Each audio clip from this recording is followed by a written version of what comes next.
Not many civilizations are as mysterious as ancient Egypt.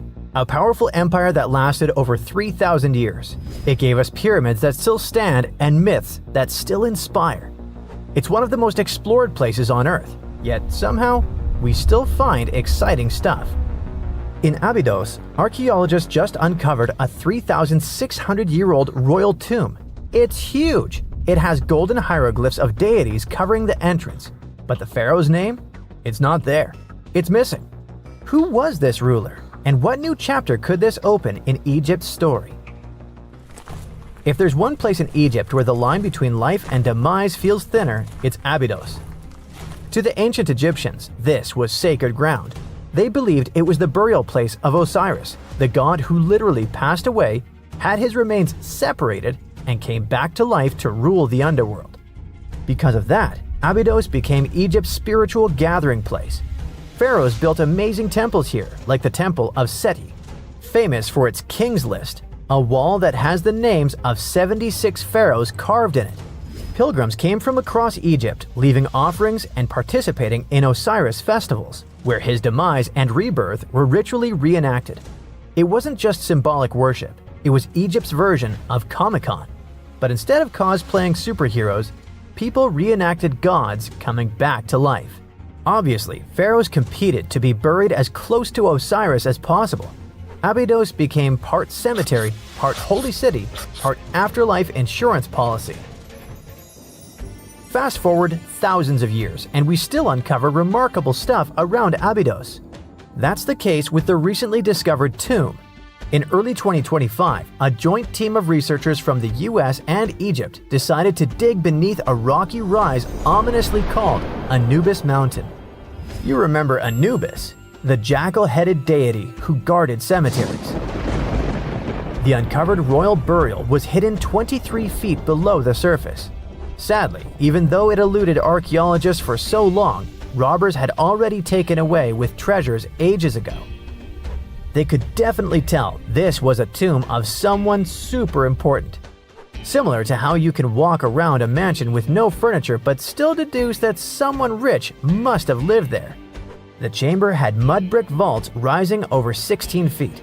That's taller than a female giraffe standing upright. For something built 36 centuries ago, it still felt enormous. However, when you remember that Egyptians were masters of architecture, nothing seems surprising. So no treasures, no golden mask, and sadly, no name. The cartouche that should have spelled the king's identity was unreadable. Egyptian tombs usually bragged about who was inside. In ancient Egypt, a cartouche was basically a big oval name tag for kings wrapped in hieroglyphs. Think of them as VIP passes that worked in both this life and the next. Without it, your soul couldn't check into the afterlife hotel. That's because to the Egyptians, your name, your Ren, wasn't just so your teacher could distinguish you from kids with the same haircut. It was a core part of who you were. As long as your Ren survived, so did you.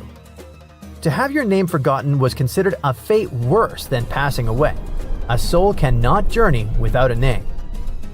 That's why you'd see cartouches all over the place, on temples, obelisks, jewelry, statues, and tomb walls. It wasn't there just for the marketing. It kept the pharaoh's presence front and center everywhere you looked. Imagine building a massive tomb only for 3,600 years later to walk in and go, who is this guy again? Not cool at all. That's why it's fair to imagine our nameless pharaoh haunting the robbers for all eternity. So yeah, cartouche was considered very significant. One of the most famous and mind-blowing examples comes from the tomb of Thutmose III. His burial chamber and sarcophagus were literally shaped like a cartouche.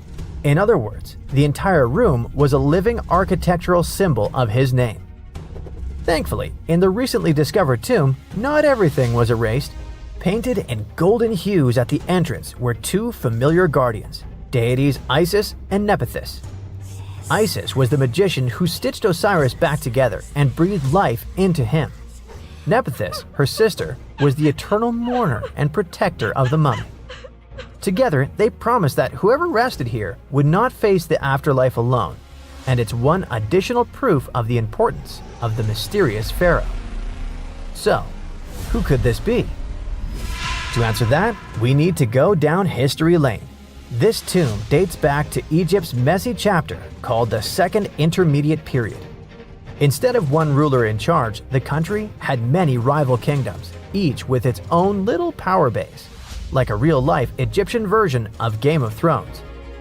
And right in the middle of that chaos was Abydos. For a while, it was home to its own line of kings, the so-called Abydos dynasty. Those weren't the pyramid builders everyone knows, and that's why they're so mysterious. They left behind almost nothing. No great monuments, no sprawling cities, just fragments of names on broken blocks. For centuries, many scholars even doubted they existed at all. That sorta changed in 2014, when archaeologists uncovered the tomb of Senebkay, one of those shadowy kings. Now, everything we know about Senebkay points to him having quite a story to tell. His bones revealed 18 deep wounds, the kind you get in battle. He had blows to his skull, back, and hands, and likely lost his life fighting, making him one of the few pharaohs we know who sadly fell in combat. His tomb was modest, with reused artifacts from earlier kings, but it delivered one priceless thing: proof. Until Senebkay, the Abydos dynasty was just a theory. With him, it became real. And that's why the new discovery could be a big deal. The newly uncovered royal tomb at Abydos shares the same layout and style as Senebkay's. It has limestone chambers, mud brick vaults, and protective deities, although it's much bigger. Which again raises the possibility that we're looking at an even earlier, more powerful ruler of Abydos. Whoever he was, he wanted to be remembered alongside the greats. Which is ironic, because it seems that history tried erasing him. Perhaps additional findings alongside his tomb could tell us more. Yes, there's more, and it's actually pretty cool. Not far from Abydos, in the village of Banawit, archaeologists uncovered a Roman-era pottery workshop. Yeah, you heard that right, a pottery factory close to a pharaoh's burial ground. The site had huge clay kilns, storage rooms, and even broken shards called ostraca. They were basically ancient sticky notes. Except instead of shopping lists, those had receipts scratched onto them in Greek and Demotic Egyptian. Little records of everyday transactions, the kind of thing you'd never expect to find near a lost dynasty king. Honestly, the potters missed a chance. Forget boring receipts. They should have been selling Osiris's mugs and Anubis figurines to pilgrims and tourists. But that's not all. It seems that centuries later, during the medieval period, the same ground became a cemetery. Archaeologists found mud brick graves with skeletal remains. This could mean that Abydos kept its aura of significance for hundreds of years after the Age of Pharaohs. So why this hill again and again? Is this place really a getaway to the afterlife? It is, after all, the very place where Osiris is said to rest. That belief lingered like a shadow for thousands of years, strong enough to pull in pharaohs and later medieval families. Different rituals, same sacred ground. Although, to be fair, the Romans weren't here for Osiris. They came to make pots. The story of Abydos is not over. The excavations will continue, and who knows what else could be discovered in the future. Today, archaeologists are armed with tools that are basically X-ray glasses for the desert. Every scan could reveal a hidden chamber, or if we're lucky, finally give our nameless pharaoh his wren back to him. In fact, I became strangely invested in finding out who he was. So let's hope for some news soon. It's only a matter of time. Do you have your own theories? Let me know. Archaeologists in Panama kept finding chiefs covered in gold under a plain sunburned field.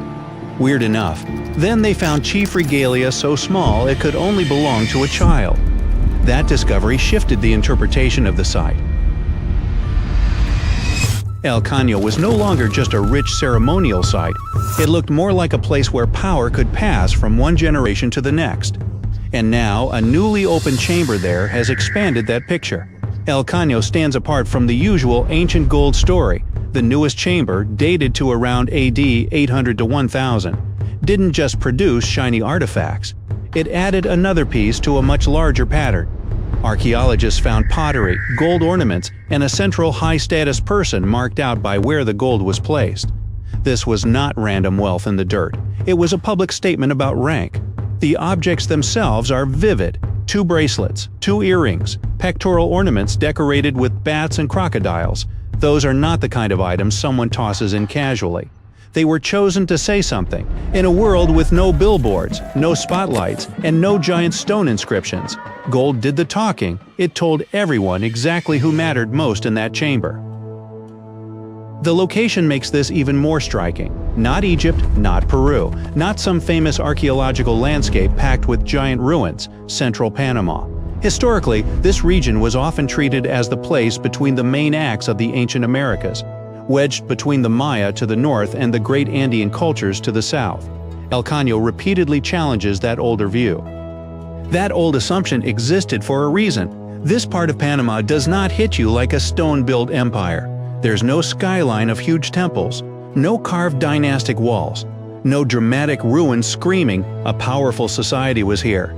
In tropical Central America, a lot of everyday life was built in materials that don't age gracefully. Wood, thatch, fibers, skin, feathers. Most of it simply doesn't stick around for 1,000 years. So when gold survives, it becomes one of the loudest voices left. And El Caño did not give up that voice quickly. Julia Mayo's team began geophysical surveys there in 2005. By 2010, they had dug a pit about 16 feet deep and uncovered a chief covered in gold. Then the site kept escalating. More ornaments appeared. More chambers turned up. More evidence started linking this field to a whole ceremonial landscape. This was not a lucky weekend dig. It was years of slow, patient work, turning a quiet pasture into one of the biggest archaeological stories in Panama. The contrast is striking from the surface. El Caño looks ordinary, the kind of place where you'd expect grass, cattle, and heat, not dynasties. But under that ordinary ground, archaeologists found symbols of authority designed to be seen from a distance. Polished gold would have caught the harsh sunlight. Chest ornaments likely flashed when a leader moved. Animal imagery, bats, crocodiles, and other powerful creatures turned jewelry into a visual language of authority. This was status you could spot instantly. And the newest chamber matters because it is not standing alone. Mayo said the site has produced 9 similar chambers and that this was a place where elite individuals were laid to rest for about 200 years. This finding expands the interpretation of the site. One rich chamber is interesting. A ceremonial resting ground used by powerful people across multiple generations suggests something else entirely. It begins to resemble a long-running system.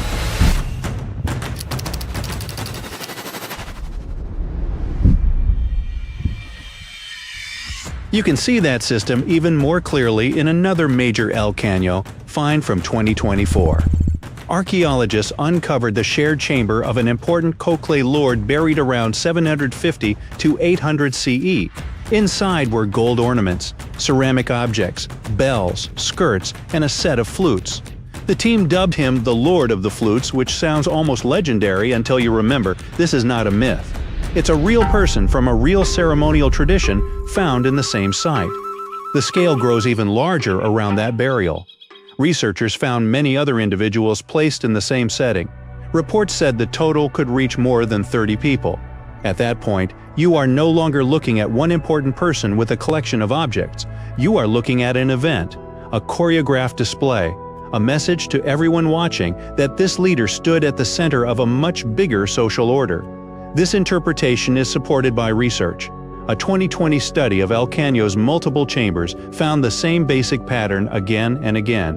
One highest status individual in each other, people arranged around that central figure, and a strong sense that the whole composition represented social order. The authors also concluded that some of these final ceremonies involved very harsh ritual practices. The layout itself was part of the performance of power. Now go back to the child-sized regalia, because that might be the strangest clue of all. One of Mayo's earlier breakthroughs came when she realized a set of tiny gold objects was too small for an adult. They appear to have belonged to a baby adorned like a chief. Later, the team found gold arm cuffs on the skeleton of a 12-year-old boy. Both finds point in the same direction. Status here may not have been something a person earned late in life. It may have started at birth. That implication is significant. If rank passed from father to son, then El Caño was not showing us a few isolated leaders. It was revealing a hereditary power system. That means established families, succession, and rules strong enough for an entire community to recognize them. Gold-working specialists had to exist, ceremonial knowledge had to be preserved, labor had to be organized. These were not loose little villages improvising everything as they went.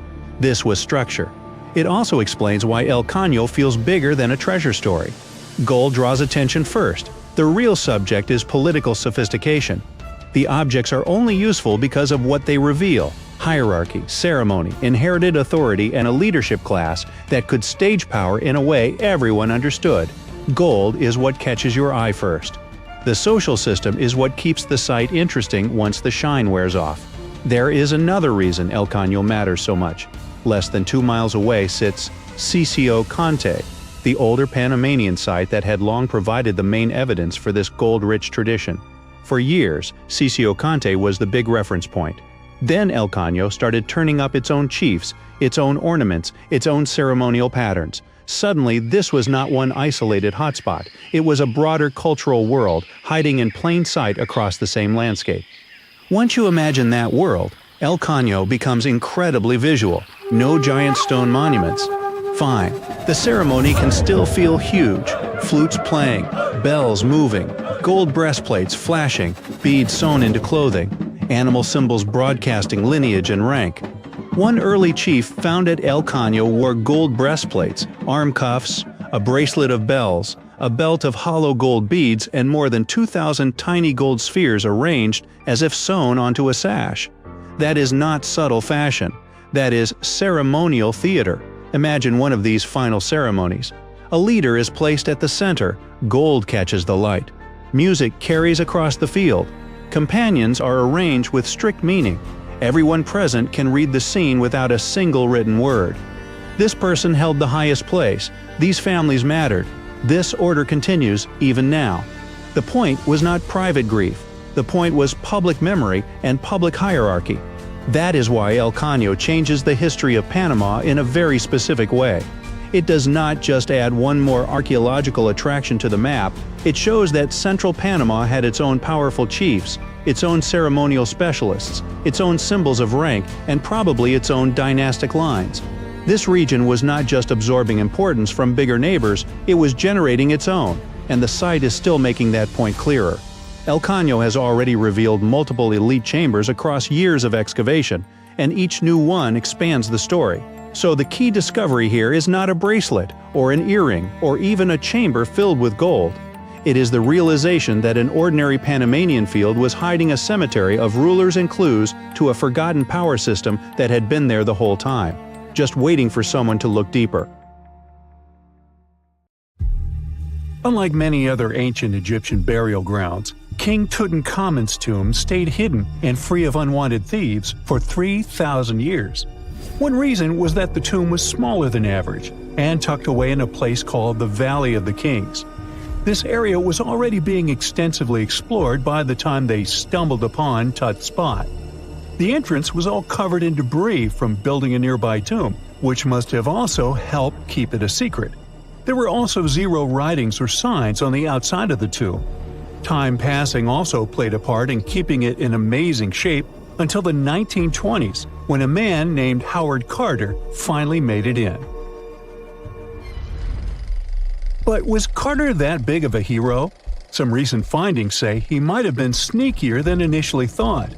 People used to think Carter wasn't just a glorified treasure hunter, he was a true archaeologist. Before Tut, he had been on a relentless quest for Egyptian artifacts. He discovered his interest in these unusual objects when he was a child, and soon started drawing the sculptures and inscriptions that were found in ancient tombs.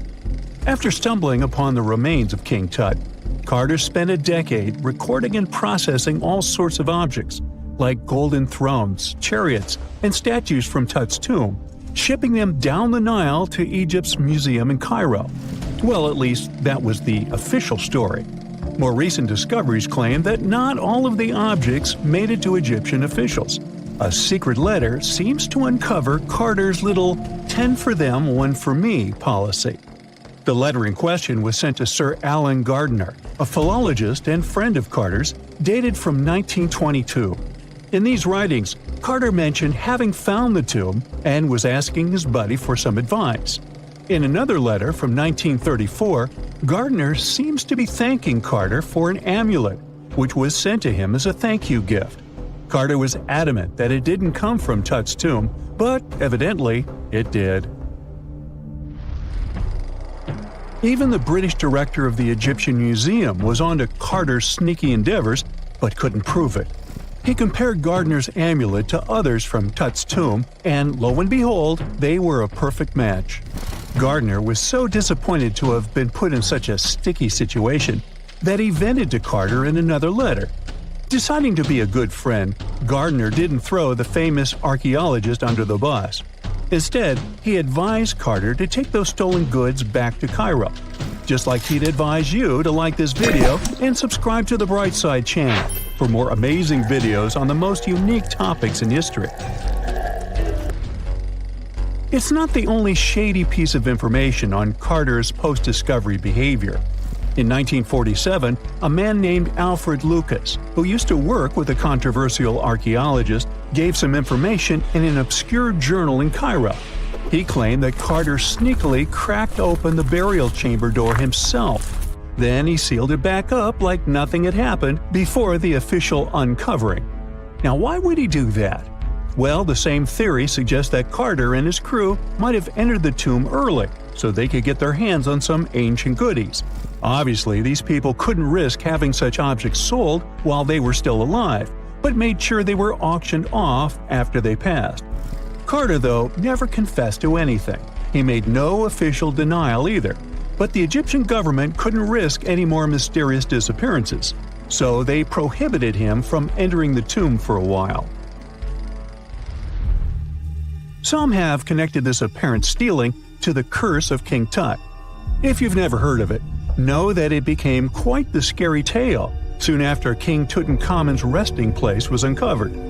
It claimed that anyone messing with the tomb of the boy pharaoh would face some serious bad luck.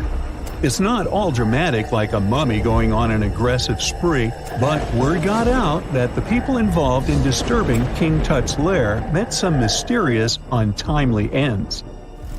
The main untimely passing related to this supposed curse is that of George Herbert, the 5th Earl of Carnarvon. He was this British aristocrat who helped fund the search for the tomb. He passed away just a year after the tomb was opened. Now, people love to call it mysterious, but it turns out that Herbert was already in pretty bad shape health-wise when he got to Cairo, and he ended up getting taken down by a regular disease. Now, let's talk numbers. There were a lot of people linked to this tomb opening: security guards, archaeologists, and supporting staff. And sure, a few of them did pass not long after the tomb started receiving visitors. As much as we'd like this curse to be true for the sake of, good storytelling, statistically, if you have a bunch of people connected to opening a tomb, you'd expect some passings just by random chance. The average lifespan for those supposedly targeted by the ancient curse was more than 20 years after the spell was supposed to kick in. Herbert's daughter even lived until the 1980s, that's half a century later. And Howard Carter himself lived until 1935, a solid 16 years after the big reveal. Some have suggested that the whole curse was nothing more than a careful PR strategy. You see, when Tut's tomb was found, Howard Carter wanted to make a priority out of keeping nosy reporters away. So he might have come up with a curse hanging over anyone entering the boy king's resting place. But what was stolen from King Tut's tomb anyway? Well, some jewelry to begin with. It might have been snatched by Howard Carter himself, according to a French specialist. He did some intensive research by looking at old pictures taken from inside the tomb back in the 1920s. He compared those images to various objects from museums and auction houses. He soon started to piece together the whereabouts of some of Tut's jewelry. First up, there's this collar that used to be on Tut's chest. It was all broken into pieces, and some parts went via Carter to the Nelson Atkins Museum in Missouri. Meanwhile, other bits ended up on a necklace owned by some unnamed people who tried to sell it in 2015 but failed. Even the Nelson Atkins Museum agrees, as they've confirmed the information on their website. Then there's a headdress piece. Some beads from it that once belonged to Tut apparently got stolen by Carter too.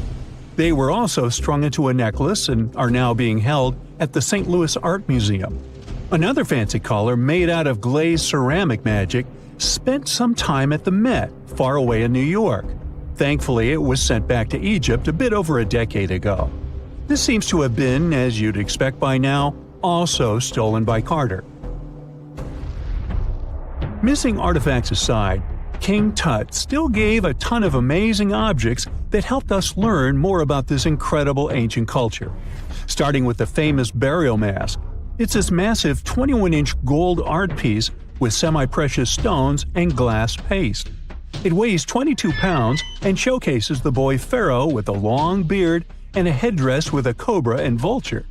On the back, there's this spell from an important ancient Egyptian spiritual book that's supposed to make sure it works just as well in the afterlife. Tut was also apparently a board game enthusiast. They found 4 board games in his tomb, some made of ivory. Archaeologists also found a pair of gold sandals, though you'd imagine they were more for show than for comfort. In fact, the pharaoh probably never wore them in his lifetime.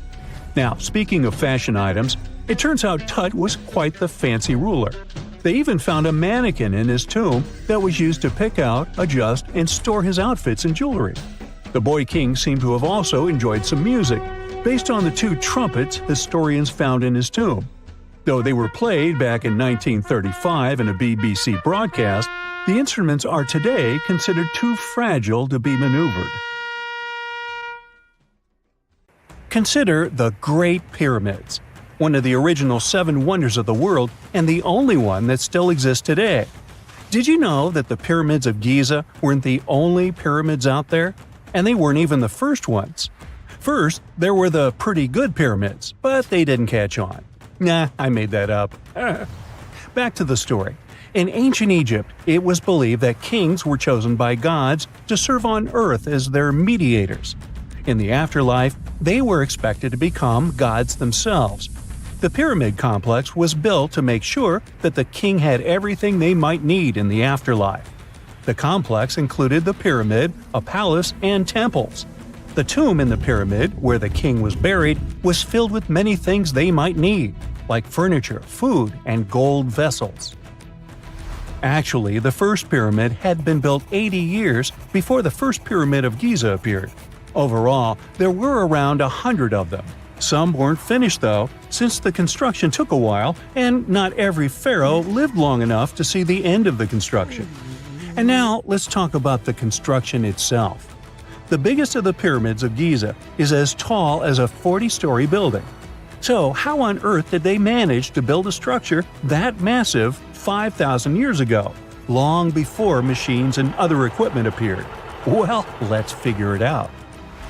So Pharaoh Khufu ascended the throne around 2575 BCE, and his architects started the construction of the oldest and biggest of the pyramids of Giza.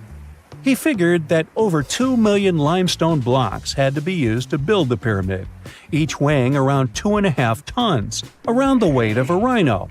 The architect wanted to finish the construction in 20 years. To make it possible, a stone had to be carried and pushed into place every 4 minutes, 24 hours a day, 7 days a week, and 365 days a year, except leap year. So obviously, a lot of workers were needed to make it happen. Many believe that it was enslaved people who worked at the pyramid's construction site, but that's not true. Workers came from all over Egypt to contribute to the project. All in all, around 25,000 of them. The Egyptians were doing all kinds of work, starting with manual labor and crafting tools to administrative work. They all worked around 10 hours a day. They were housed and well-fed, and they were overall living a more comfortable life than an average Egyptian could afford at that time. Supposedly, the builders lived in a nearby temporary city, and were a highly organized community with a strong leader. The pyramids seem to be designed to align with the points on a compass, and their sides symbolized the rays of the sun. But back at that time, there were no compasses. Ancient Egyptians figured out the directions themselves and with amazing precision. To align the pyramids, they used 2 constellations. The construction site was arranged on the west bank of the Nile River. This also had a symbolic meaning. Just like the sun sets in the west, life sets in the west as well. The second pyramid of Giza was for Khufu's son, Pharaoh Khafre. It's a bit smaller, but this one has the famous noseless statue of the Sphinx. Of course, originally it had a nose. I would tell you what happened to it, but it's still a mystery, and no one knows for sure. Sphinxes have the body of a lion and the head of a human. They were considered guardians of important areas. This famous Sphinx, also pronounced Sphinx, has the head of Pharaoh Khafre and is guarding his pyramid, facing the sunrise. The Sphinx is one of the biggest and oldest statues in the world. Originally, it not only had a nose, but was also painted. Scientists have discovered traces of the red color of its face. So, most likely, the Sphinx was painted red. There are also remains of yellow and blue color on its body. The statue definitely wasn't boring.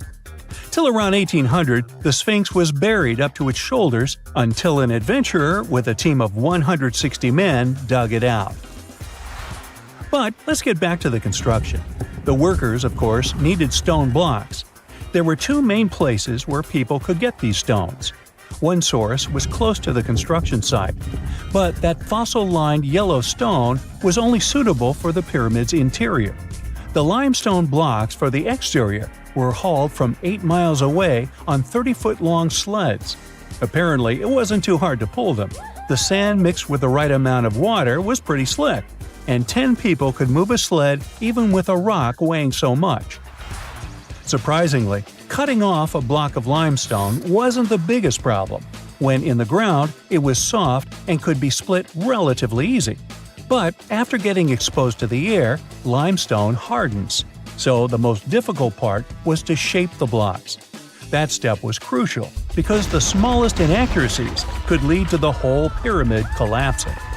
So, okay, those limestones were mined, carried on a sled, shaped, and then what? How could they be put into place? Well, this is still a mystery. Archaeologists have discovered the remains of a ramp system that dates back around the time the pyramids were being built. So historians have come to the consensus that, most likely, the Egyptians designed a unique ramp system to move and pull huge stone blocks. The most common opinion is that there were several ramps around the pyramid. There probably was a central ramp with 2 staircases on each side of it built over the pyramid stones. The ramp was growing as the pyramid was getting higher. People might have been walking up the stairs, pulling up stones on wooden sleds. But this is just one of the options. Other experts say that the ramps were around the pyramid, and some say that the ramps were inside the pyramid. Maybe we will never know for sure, and it'll forever remain a mystery. The exterior limestone of the pyramid was polished with sand and stone until it gleamed. On top, there was a gold and silver capstone, which glimmered over Egypt like a second sun. So, that's how it was 5,000 years ago. Now, about the interior. Surprisingly, there's not much inside the pyramid.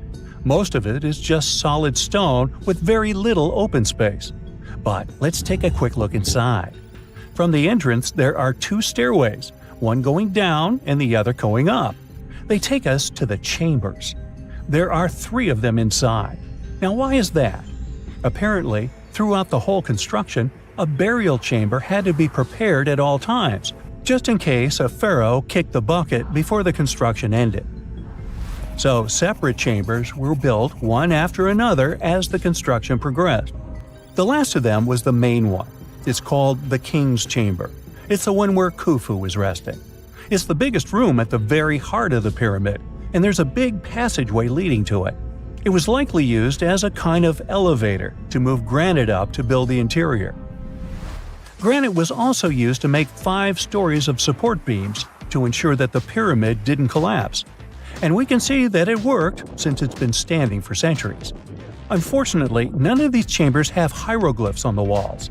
If you want to see the writings, you should go to the decorated tombs near the pyramids. Those pieces of art are depiction of ancient Egypt's culture and daily life.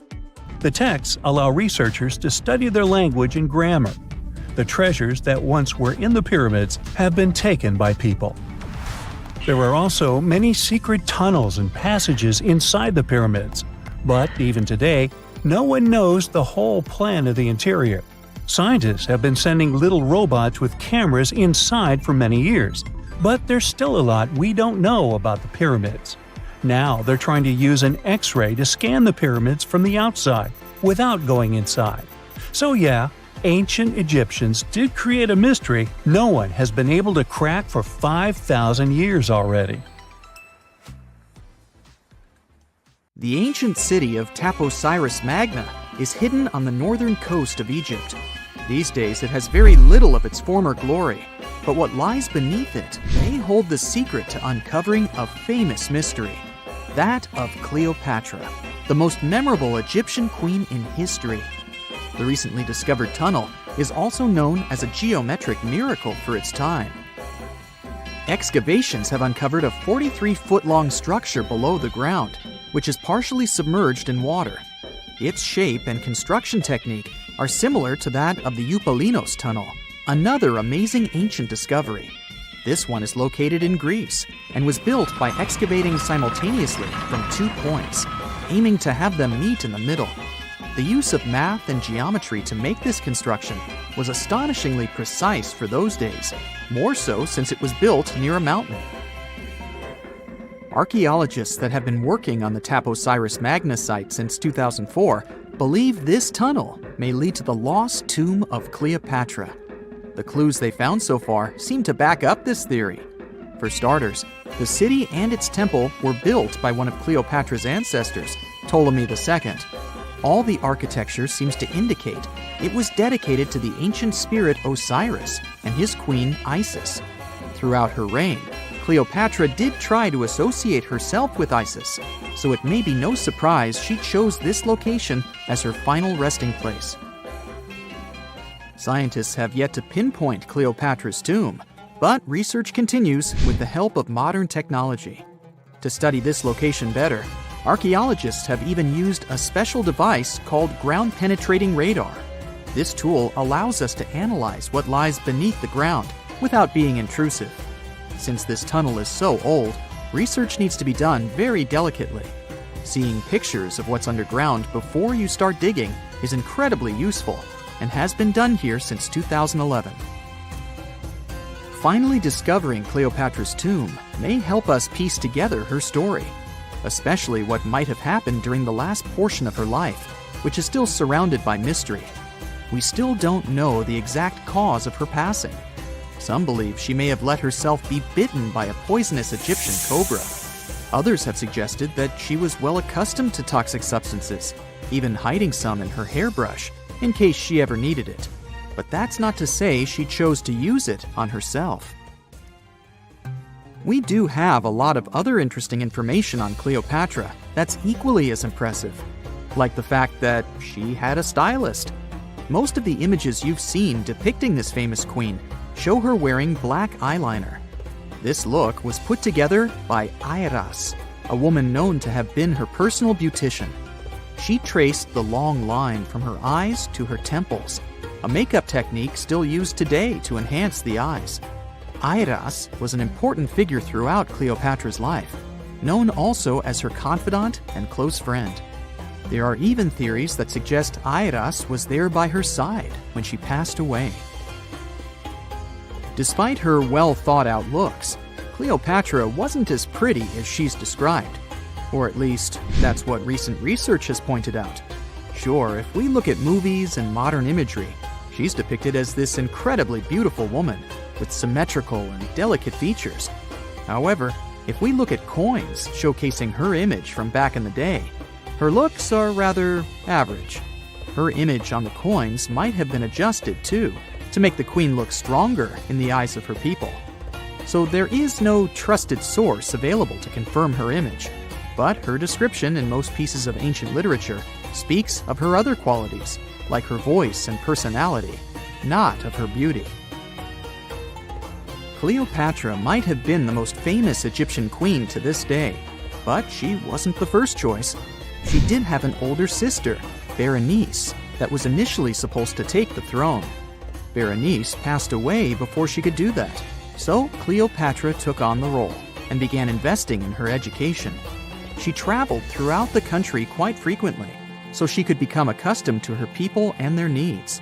She was only 18 when the responsibilities were passed down to her, and immediately gained popularity because of her intelligence and education.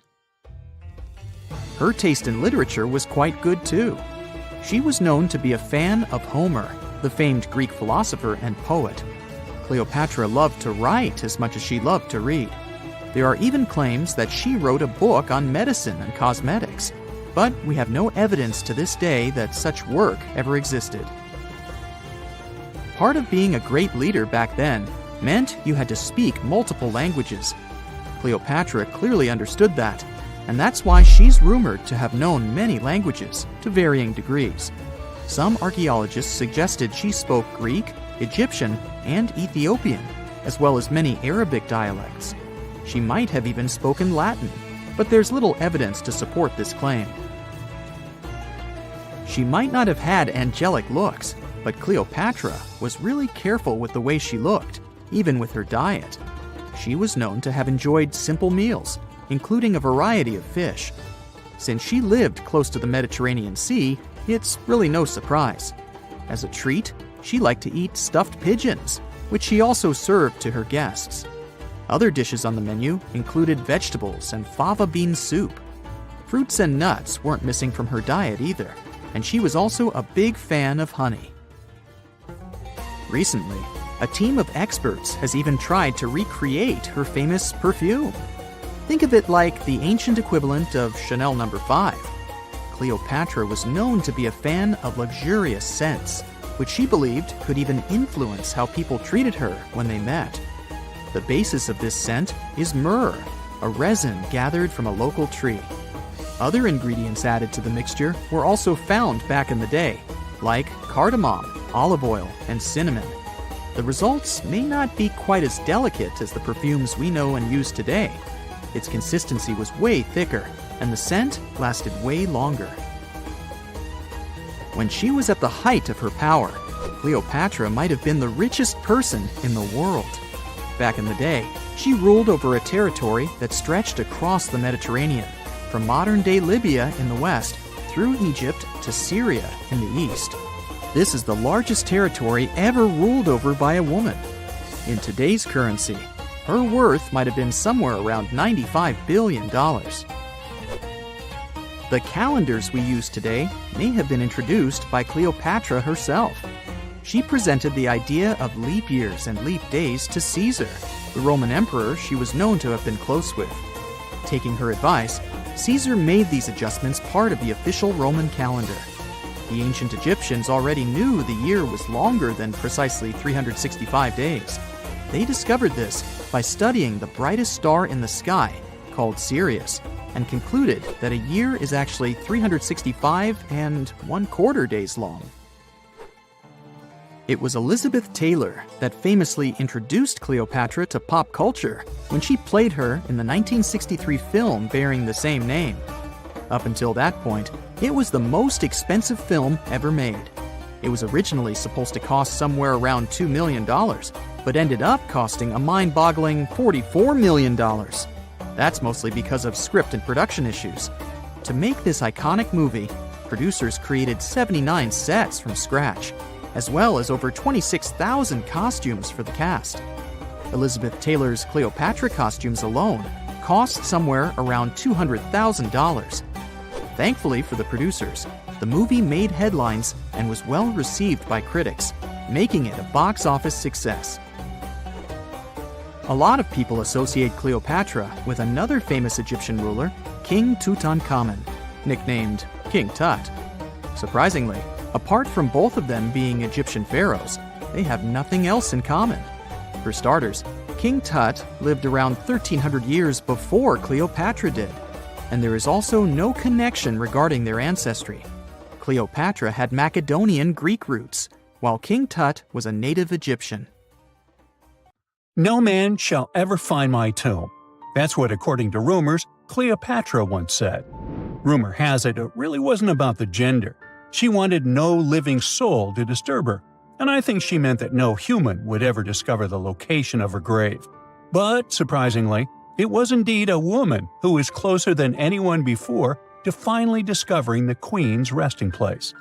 Meet Kathleen Martinez Berry, a criminal lawyer turned archaeologist. She got so intrigued with Cleopatra's story that she packed her bags and went to Egypt with no official support and even no permission from the authorities. All she had was pure determination to find the Queen's tomb. Now, you could say Kathleen had always been ahead of the game.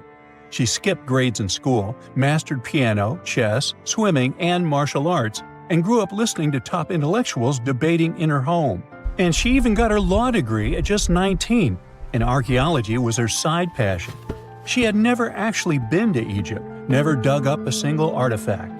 But her fascination with Cleopatra went all the way back to an argument with her father in 1990.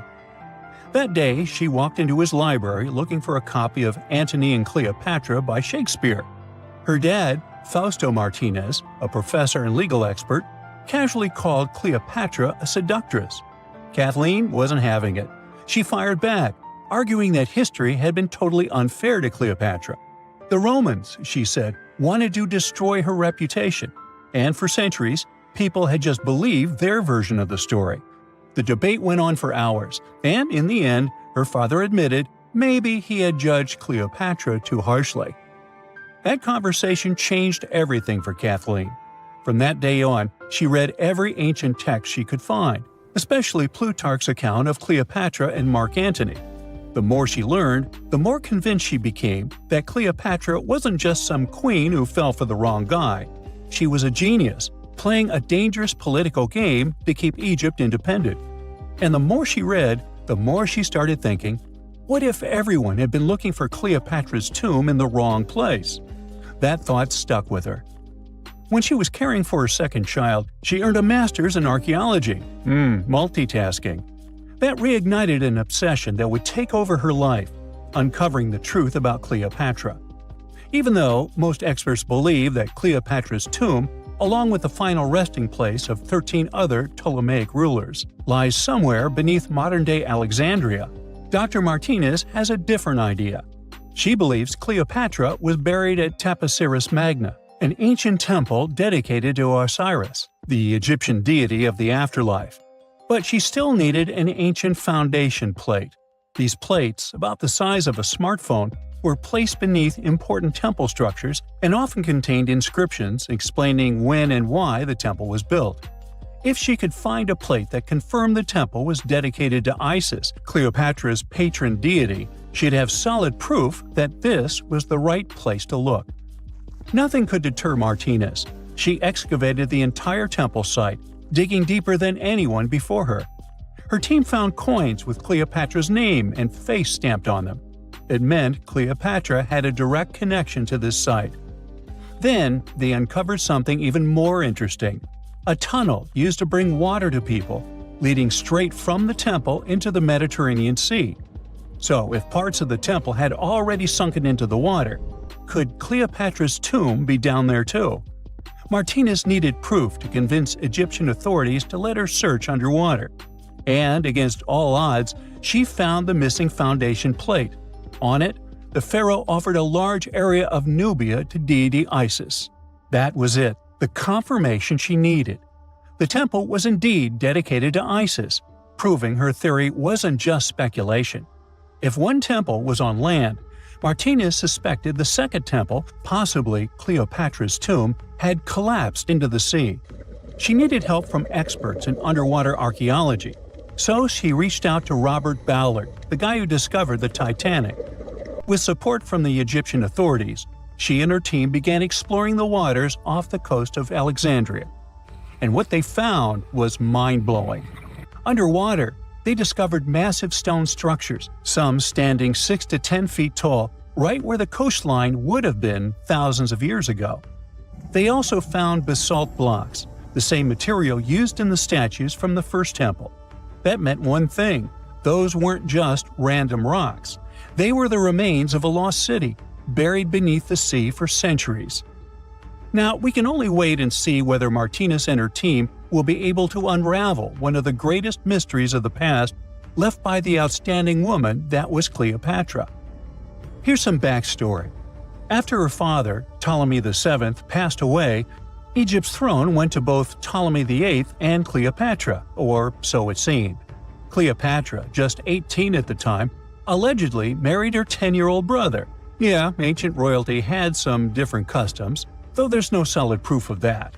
But sibling love didn't last long. Young Ptolemy decided he wanted all the power for himself and tried to push Cleopatra out. Forced to flee the country, she didn't just sit around feeling sorry for herself. She raised an army, ready to march back and take what was hers.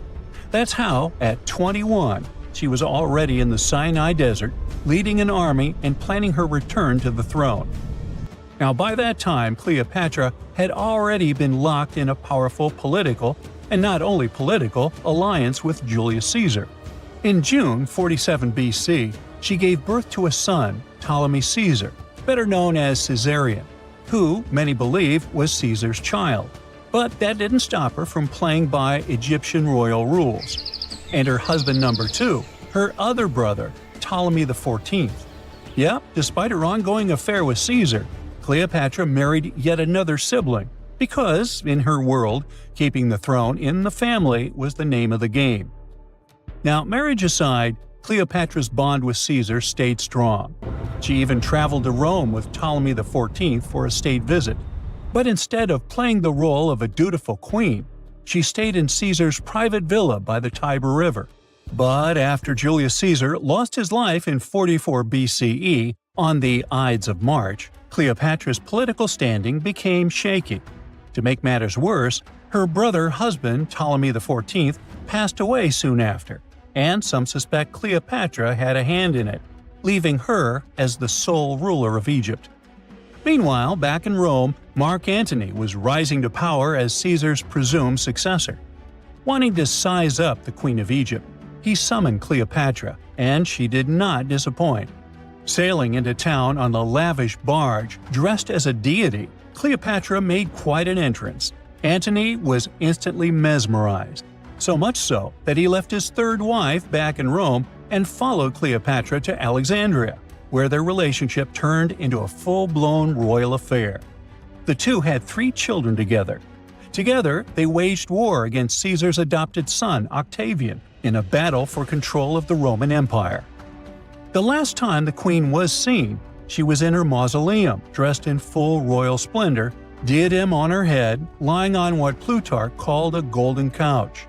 When Antony and Cleopatra lost at Actium, Octavian's forces marched into Alexandria.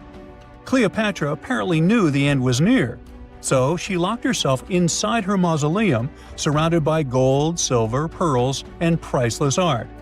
Those were the treasures she threatened to burn rather than let the Romans take them. Antony, meanwhile, wasn't going to let the Romans capture him alive.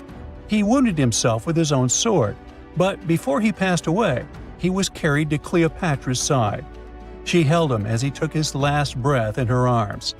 A little over a week later, Cleopatra made her own choice. Rather than face humiliation as Octavia's prisoner, she ended her life. Legend says it was the bite of a deadly asp, though history isn't quite clear on that. At the time, Cleopatra was only 39. Sounds like a rather full life to me.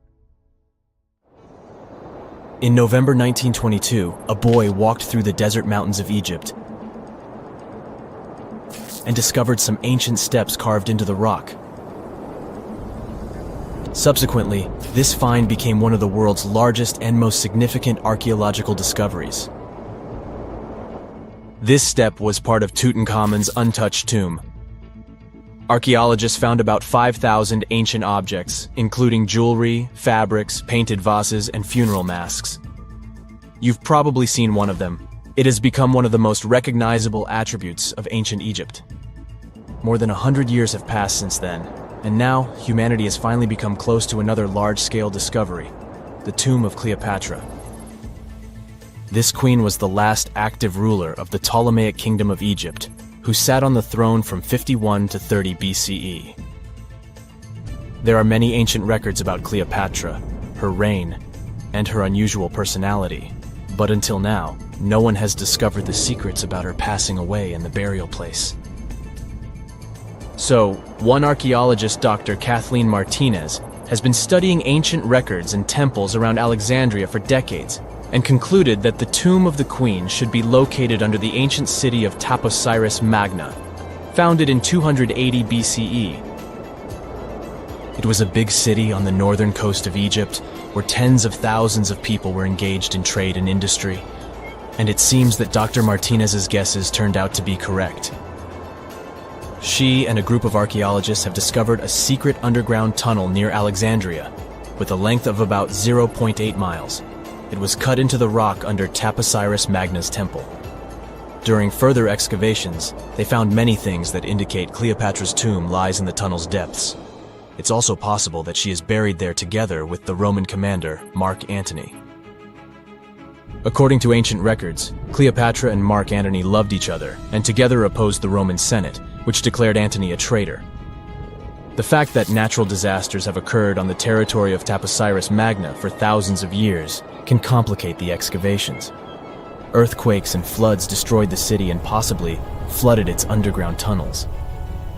But archaeologists hope the ancient tomb remains untouched, and that it hides many treasures and records about the royal life of ancient Egypt during the reign of the last dynasty.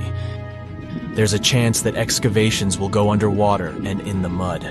This will require much time and funding, but archaeologists are sure it's worth it. Anyway, it's too early to say that Cleopatra is really buried there, but scientists have found many things in the tunnel that confirm this, including clay pots, dozens of coins with the image of Cleopatra and Alexander the Great, as well as a bust with the image of the Egyptian queen. Cleopatra is still one of the most popular personalities in Egypt, on an equal footing with Ramesses III and Tutankhamun. She inspired many films, paintings, and books, but what made her so popular? She became famous for her inconsistency. She was a beautiful, intelligent ruler who pulled Egypt out of the crisis and made it a prosperous power. Medieval Arabic texts say she knew chemistry, mathematics, and philosophy, and may have written several scientific books. She knew several languages and had excellent diplomatic skills. At the same time, there are many legends that she was a femme fatale who drove many men crazy. However, there's no evidence that her beauty was incomparable. The image of a stunning model was created by Hollywood when it made several films where famous actresses performed the role of Cleopatra. And the Roman Emperor Octavian, the adopted son of Julius Caesar, specially created the image of Cleopatra as an insidious seductress because he was her enemy. Even though she was born in Egypt, Cleopatra wasn't an Egyptian. Her ancestors were Greeks, among whom was one of the generals of Alexander the Great. However, the people of Egypt loved her. She learned the language and was very sensitive to the traditions of this country. She knew the history, mentality, and customs of ancient Egypt well. She raised the level of its economy and strengthened its status as a world power. Much of this was made possible thanks to her cunning and impressiveness. She loved theatrical performances and lavish celebrations. She knew how to surprise people and put on a show. But behind the exterior image of a luxury lover was an intelligent and calculating ruler.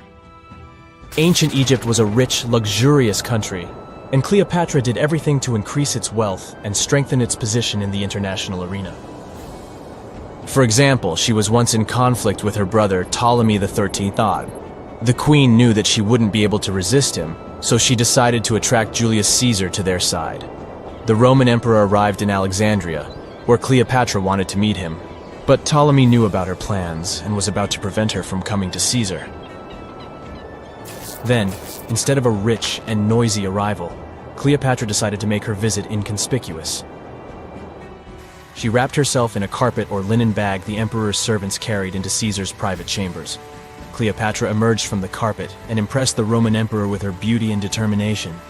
As a result, they fell in love with each other and became close allies. After some time, she impressed another influential Roman for diplomatic purposes. She arrived to meet Mark Antony on a golden barge with purple sails and silver oars. Cleopatra was dressed in the image of Aphrodite and sat under a magnificent canopy. Her servants dressed like cupids and were blowing her fan and burning incense. But Cleopatra created such a show for a reason. She knew that Antony revered Greek mythology and considered himself the embodiment of Dionysus. As a result, he was so impressed with this woman that he ended up marrying her. Cleopatra defended her crown, strengthened her alliance with Rome, and bore Antony 3 children. In Egypt, they threw big parties and enjoyed wealth with power. However, the relationship of a high-ranking official with the Egyptian queen caused a scandal in Rome. Octavian was Antony's primary opponent in the struggle for power, so he exploited the situation to darken the competitor's reputation. He used propaganda to make Cleopatra an insidious seductress in the eyes of Roman citizens. He accused Antony of succumbing to her charms. The Roman Senate supported Octavian and declared Cleopatra an enemy. In 33 BCE, this conflict reached a high point when Antony's navy clashed with Octavian's fleet. The latter won and forced his enemy to flee to Egypt with Cleopatra. According to some records, they took refuge near Alexandria. Pursued by the Romans, they hid in one of Cleopatra's palaces and met their end. Some legends say that Cleopatra was an expert in poisons. She provoked a venomous snake, a viper or an Egyptian cobra, to bite her. Also, according to another legend, she pricked herself with a poisonous needle. There's a theory that Cleopatra always carried an ampule with poison inside her hairbrush. And when she was cornered, she soaked the needle with this poison and pricked herself. None of this can be said for sure. Scientists are still trying to find out the truth. Perhaps when they reach Cleopatra's tomb, the world will get more answers about her tragic fate. She is considered the last ruler of Egypt. After her passing, Octavian plundered her palaces and temples and returned to Rome, where he became the main emperor. He successfully ruled the country and expanded its borders. His reign ended when he turned 75. World history would have looked different if Cleopatra and Mark Antony hadn't lost that naval battle. By the way, did you know that more time has passed between Cleopatra's reign and Neil Armstrong's flight to the moon than between the reign of the Egyptian queen and the construction of the Great Pyramid of Giza? Armstrong took a step on the Earth satellite in 1969, 38 years after the birth of Cleopatra. And the construction of the pyramid took place in 2560 BCE. Imagine how long the history of ancient Egypt is. Cleopatra is closer to us in time than to the pyramids. When you hear the word mummy, you might get a chill down your spine. That's because most of us associate this word with those creepy characters we've seen in some scary movies. But in reality, mummies have helped us understand a lot about ancient civilizations, their rulers, and about how people used to deal with losing their loved ones. The people most famous worldwide for their mummies are the ancient Egyptians. They believed that some sort of existence after passing away was possible, if certain conditions were met. That's why they insisted on preserving the human body through the process of mummification and placing the mummy in a furnished tomb, kind of like giving it a fully functioning apartment of its own. Why did they believe in this? Well, because they were deeply connected to their natural environment for the most part. They saw the natural cycles around them, like how the sun rose every day, followed by the moon, or how new life was always sprouting from plants, even after they had wilted away. They also believed that the powerful spirit Osiris, who represented the cycle of passing away and resurrection, played a role in this process. To prepare for the afterlife, the ancient Egyptians followed certain rituals, like mummification, which involved using materials like honey, resins, and incense to preserve the body. There's no other mummy more popular than that of King Tut. He was a young pharaoh who ruled over 3,000 years ago in Egypt. The problem with discovering ancient royal tombs is that most of such burial sites were previously robbed. People knew ancient rulers had been left with many valuable belongings, so those locations became vulnerable to thieves. When King Tut's tomb was opened in 1922, people were excited because it had not been robbed, like many other previously discovered royal tombs. That's how well hidden it was. Inside, his mummy was encapsulated in a total of 3 coffins, including one made of gold. The objects found in his tomb showed us what ancient Egypt was like, and studying his mummy also helped us learn about the culture and practices popular at the time when he passed away. We also learned about his family by looking at his DNA. Scientists were able to discover that he had had a disease called malaria and a problem with his foot that might have made it hard for him to walk. Ramses II was another pharaoh in Egypt who ruled for 68 years, which was quite a lot back in the day. He was known for his expansion campaigns and building projects. Many objects from his time as a ruler still exist today, including a large statue of him. Ramses II was about 6 feet tall and lived to be about 90 years old. After looking at his mummy, scientists concluded that he may have had a medical condition that affected his spine. Now, remember those thieves I mentioned before? They are probably the reason why Ramses II ended up in a plain coffin in a secret collection of royal mummies at Deir al-Bahari, which was rediscovered in 1881. Thankfully, archaeologists were able to identify him because his journeys had been recorded on his wrappings. The process was really tedious too. In fact, in ancient Egypt, the mummification process could take a staggering 70 days to complete. A special person would say a very specific speech while delicately handling the body and drying it out using a type of salt called natron. They also used linen and resin to make the body look more lifelike and to wrap it in cloth. The tomb was equally as important for ancient Egyptians. The walls of King Tut's tomb, for example, were adorned with intricate artwork that depicted his journey to the afterlife, from his burial procession to his passage through the underworld.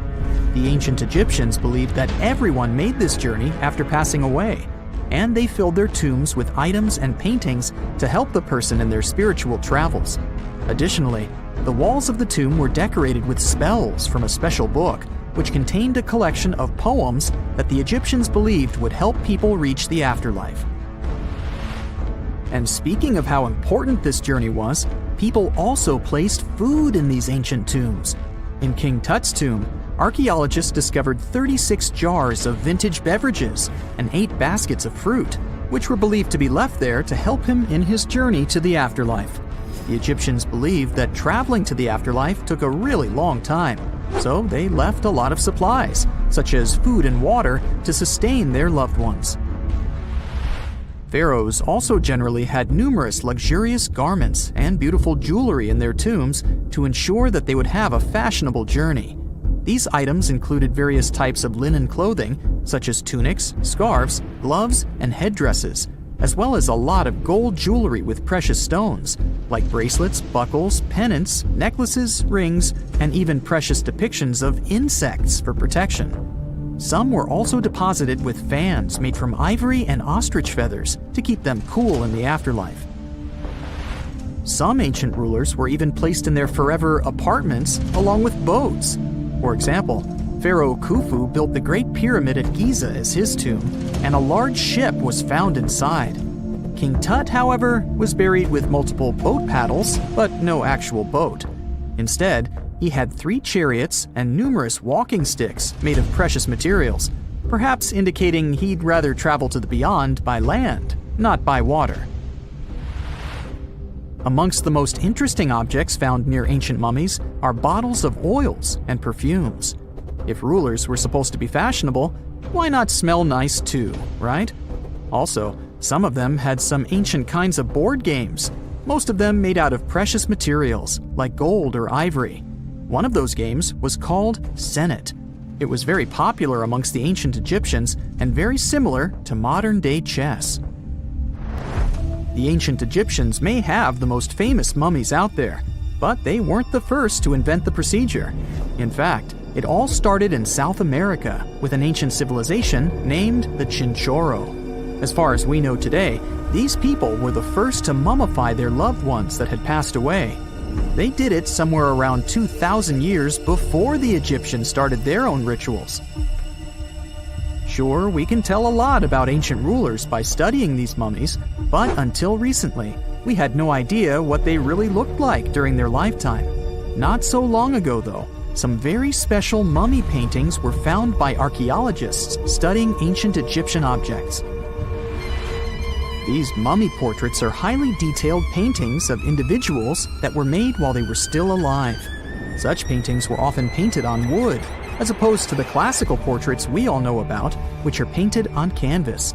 They are known for their realism and beauty, and have even been used by researchers to diagnose diseases by comparing them to the corresponding mummies. Some of these portraits also include depictions of jewelry, which was later found on the mummies. The recent discovery of these mummy portraits in Central Egypt is significant, as it marks the first time in over a century that such paintings have been found. Mummies appeared all around the world naturally, too. Mummification can occur without people intervening because of natural conditions, like extremely cold or hot environments, places with a lack of oxygen, or accidental exposure to chemicals that preserve the body. These conditions don't allow bacteria to grow, resulting in the body remaining more or less intact.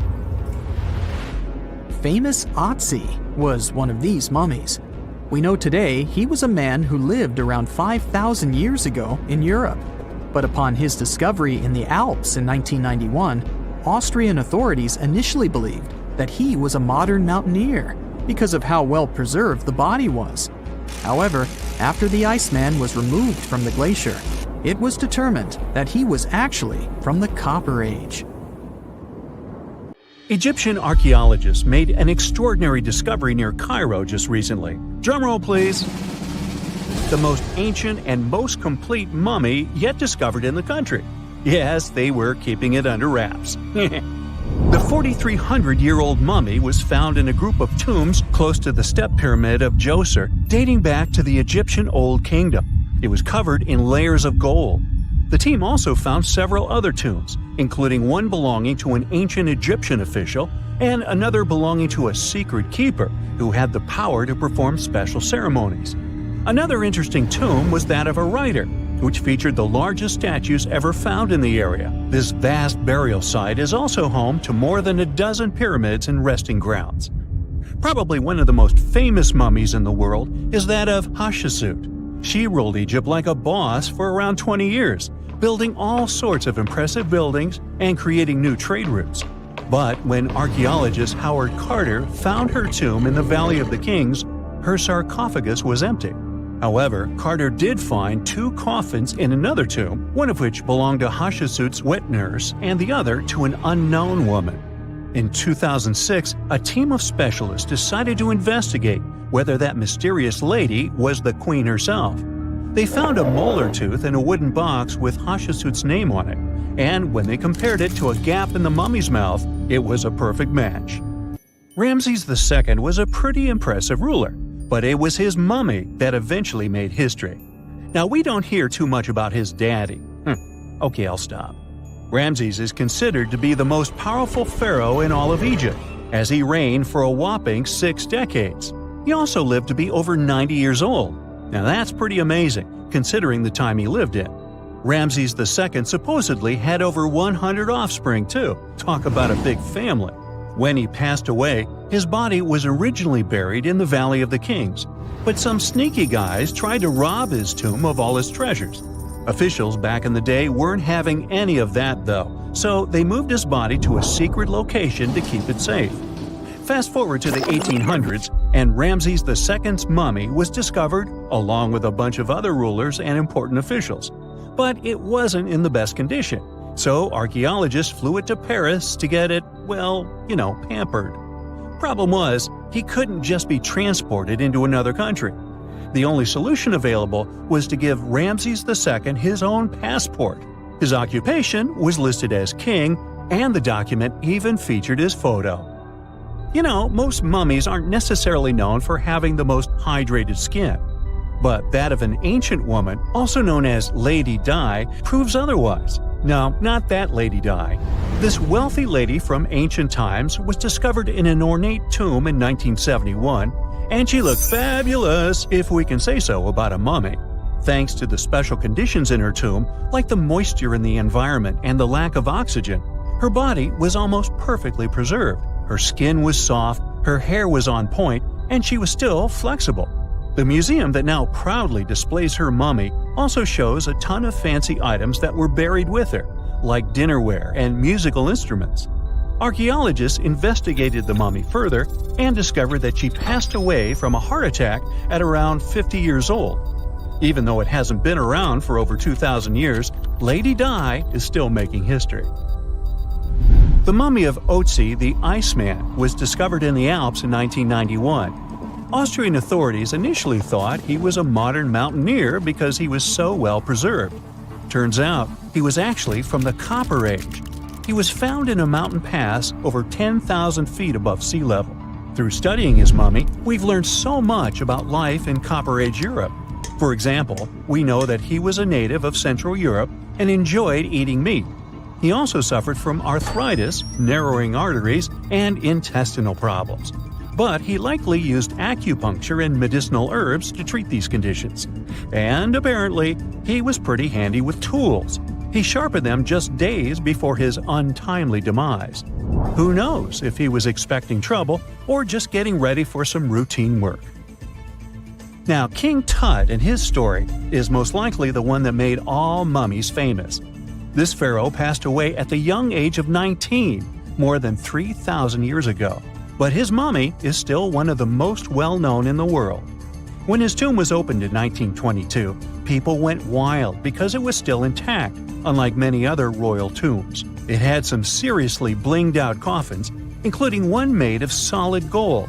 Not only did Tut's tomb give us a glimpse into ancient Egyptian history, but his mummy also taught us a lot about the time he lived in.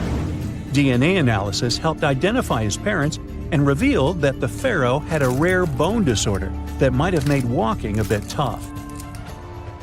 Now, Ginger is most likely one of the coolest mummies you'll ever hear about. He's like a time traveler from 5,000 years ago who's still looking fly with his golden hair and perfectly preserved nails. Ginger was discovered in Egypt and is believed to be the earliest known mummified body. Before people even knew about mummification, they used to place bodies in shallow graves in the hot, dry sand. And since the sand absorbed all the water, bacteria couldn't reproduce and the body was preserved naturally. Now, scientists are not sure if Ginger's preservation was intentional or not, but since he was buried with some pottery vessels, it's likely that whoever buried him knew some serious preservation techniques. If you want to meet Ginger in person, he's currently chilling at the British Museum. One Dutch art collector bought a statue from Asia and ended up finding a weird discovery. The statue contained a mummy hidden inside.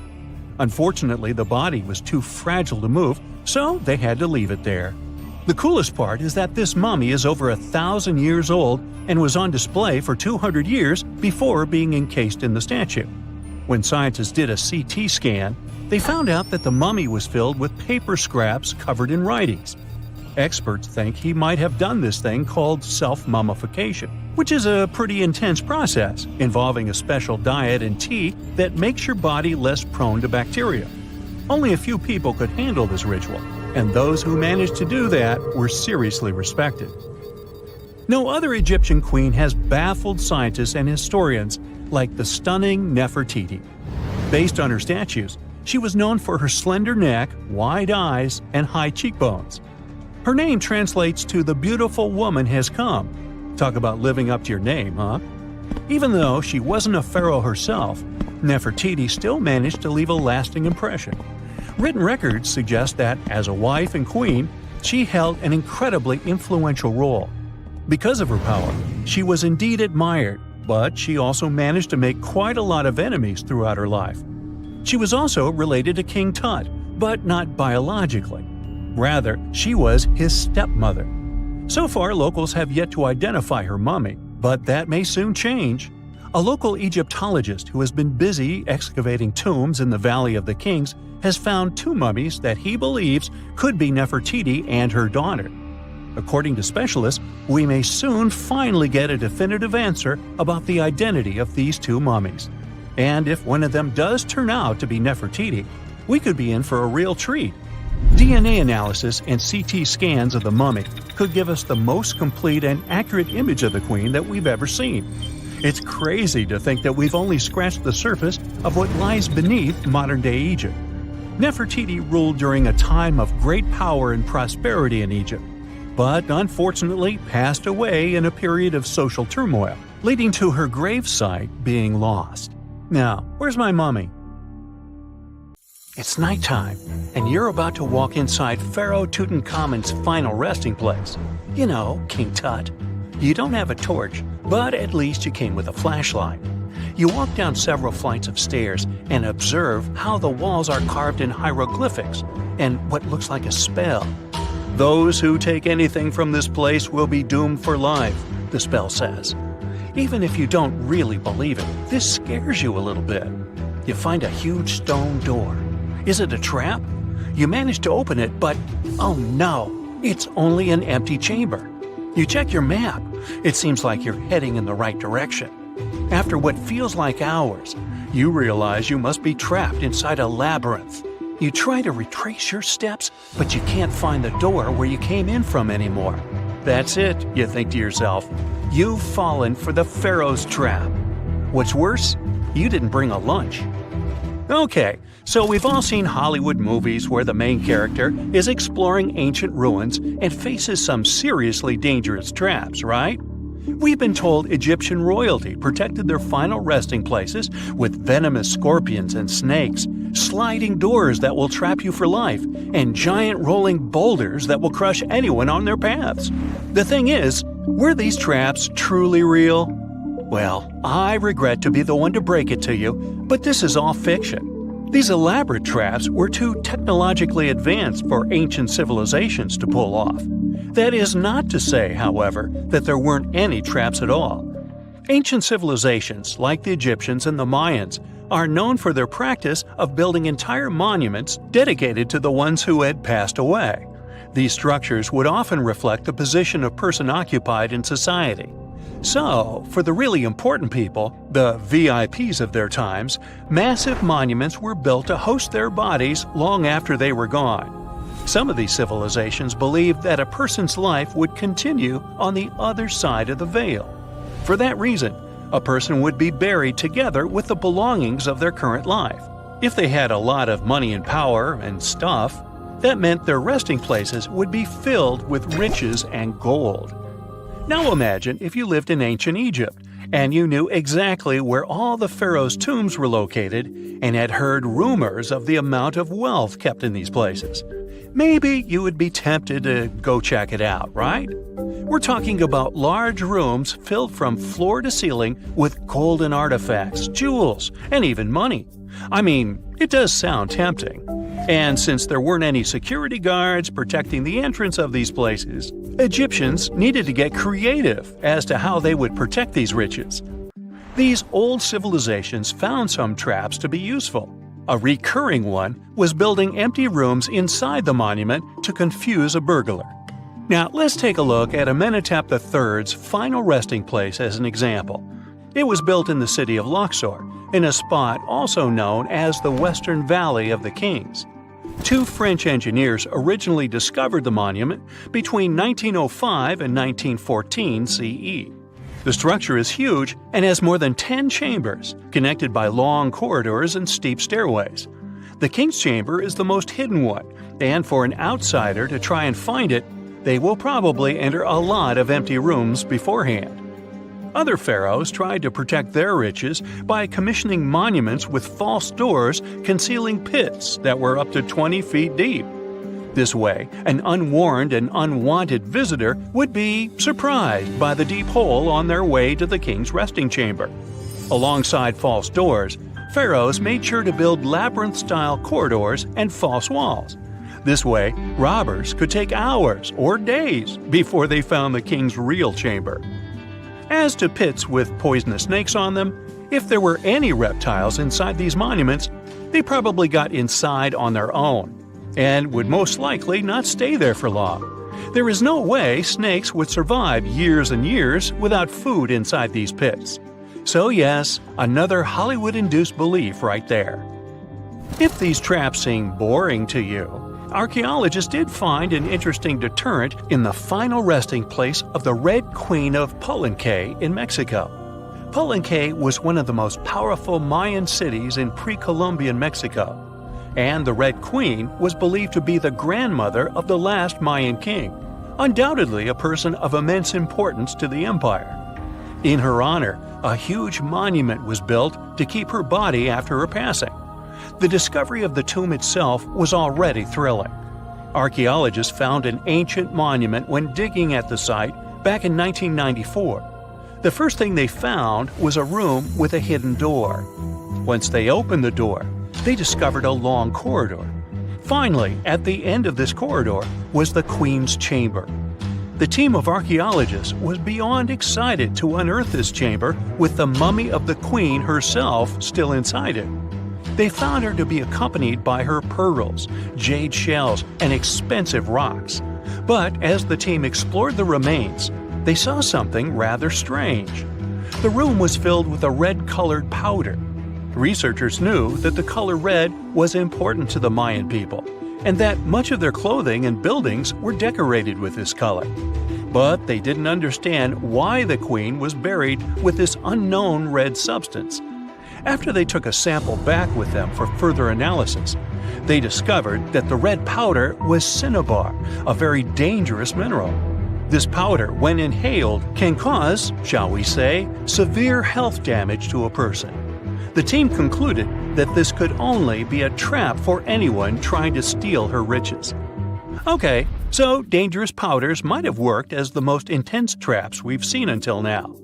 But perhaps the cheapest way to keep out unwanted visitors was to advertise spells written out all over the monument. We'd probably laugh at these today, but back in the day, they were more or less effective. Spells usually said that the person who took anything from that place would meet a tragic fate. Some spells said that robbers would lose their houses in big fires or terrible floods. Other spells said burglars would have incurable and undiagnosed health issues, but they weren't really enough to stop people from taking any gold. There are some stories surrounding how these spells might have been real. One of them is from the famous British Egyptologist Howard Carter, the one responsible for unearthing Pharaoh Tutankhamun's resting place in the 1920s. After months of unsuccessful digging, Carter discovered the tomb's existence by chance. He found the entrance to a stairway right beneath the soil where he had been searching all those months. With the help of a team, he cleared the piles of sand blocking the stairs and discovered a doorway. The door had several royal symbols carved into it, and Carter knew this could only mean a very important person had been buried there. And he was right. With a chisel, he made a hole in the top left-hand corner of the doorway and lit his vision with the help of a candle. He couldn't believe what he was seeing, the reflection of several golden and jeweled items crowding the chamber before him. Lost for 3,000 years, Carter had just discovered the final resting place of King Tut. But the story didn't finish here. This discovery was accompanied by a series of unfortunate events that led people to believe it had something to do with the pharaoh's spell. Carter himself mysteriously passed away just a few years later, and some of his assistants lost their houses in floods, just like one of the spells threatened. Some say it's just coincidental, as there's no real proof of these things being connected. Well, what do you think? Was this an effective trap after all? Hey, if you think Stonehenge is one of the oldest stone monuments ever, well, let me introduce you to Göbekli Tepe. Buckle up, we gotta travel to Turkey to meet this really old guy. Yeah, he's too old to travel. Jokes aside, Göbekli Tepe, an archaeological site located in southeastern Turkey that dates back to the Neolithic period around 10,000 BCE. It's considered to be one of the oldest and most significant archaeological discoveries in recent times. The site consists of a series of circular and rectangular structures made of stone pillars. Yeah, it does look like its younger brother Stonehenge. Some of those pillars are decorated with intricate carvings of animals and other symbols. Now, you maybe wonder, hey, why on earth did they make such a fascinating building? What was its purpose? Sorry, I got no answer for that. The purpose of the site is still unknown, but it is believed to have been a ceremonial center for the ancient people who lived in the area. The discovery of Göbekli Tepe has challenged long-held beliefs about the development of human civilization, as it suggests that complex societies may have emerged much earlier than previously thought. Okay, pack your stuff, our travel's just started. Next destination, Masada. It's an ancient fortress located in Israel on a plateau overlooking the Dead Sea. Hey, look at that view, spectacular, huh? It was built by King Herod the Great in the 1st century BCE, and it was very smartly built. Within the fortress, there were various facilities such as storehouses, barracks, a palace, and a set of cisterns capable of holding approximately 40,000 cubic meters of rainwater. People living there believed that the collected runoff from a single day's rainfall could provide sustenance for over 1,000 individuals for a period of 2 to 3 years. Access to the fortress was limited to 3 steep and winding paths leading up to fortified gates. Still, at one point, the fortress was occupied by people who had fled Jerusalem after the city was captured by the Romans. They held out against the invaders for several months, but eventually they were defeated. But these guys didn't surrender. The story of Masada has become a symbol of resistance and bravery. Today, Masada is a popular tourist attraction and a UNESCO World Heritage Site. The next flight is going to be short. We're popping over to Egypt to see the Karnak Temple Complex. It's a vast ancient Egyptian temple complex located in the city of Luxor, Egypt. It was built over a period of 2,000 years and covers an area of more than 200 acres.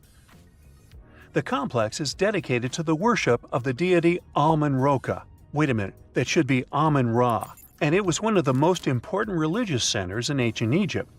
The Karnak Temple consists of several temples, chapels, and other buildings, including the Great Temple of Amun, the Temple of Khonsu, and the Temple of Ptah. Ptah! The Great Temple of Amun is the largest and most impressive temple in the complex, with massive columns, statues, and other decorations. One of the most famous features of the Karnak Temple complex is the Avenue of Sphinxes, which is a long avenue lined with Sphinx statues that leads from the entrance of the complex to the Great Temple of Amun. Another notable feature is the Hypostyle Hall, which is a massive hall with 134 columns that are over 70 feet high.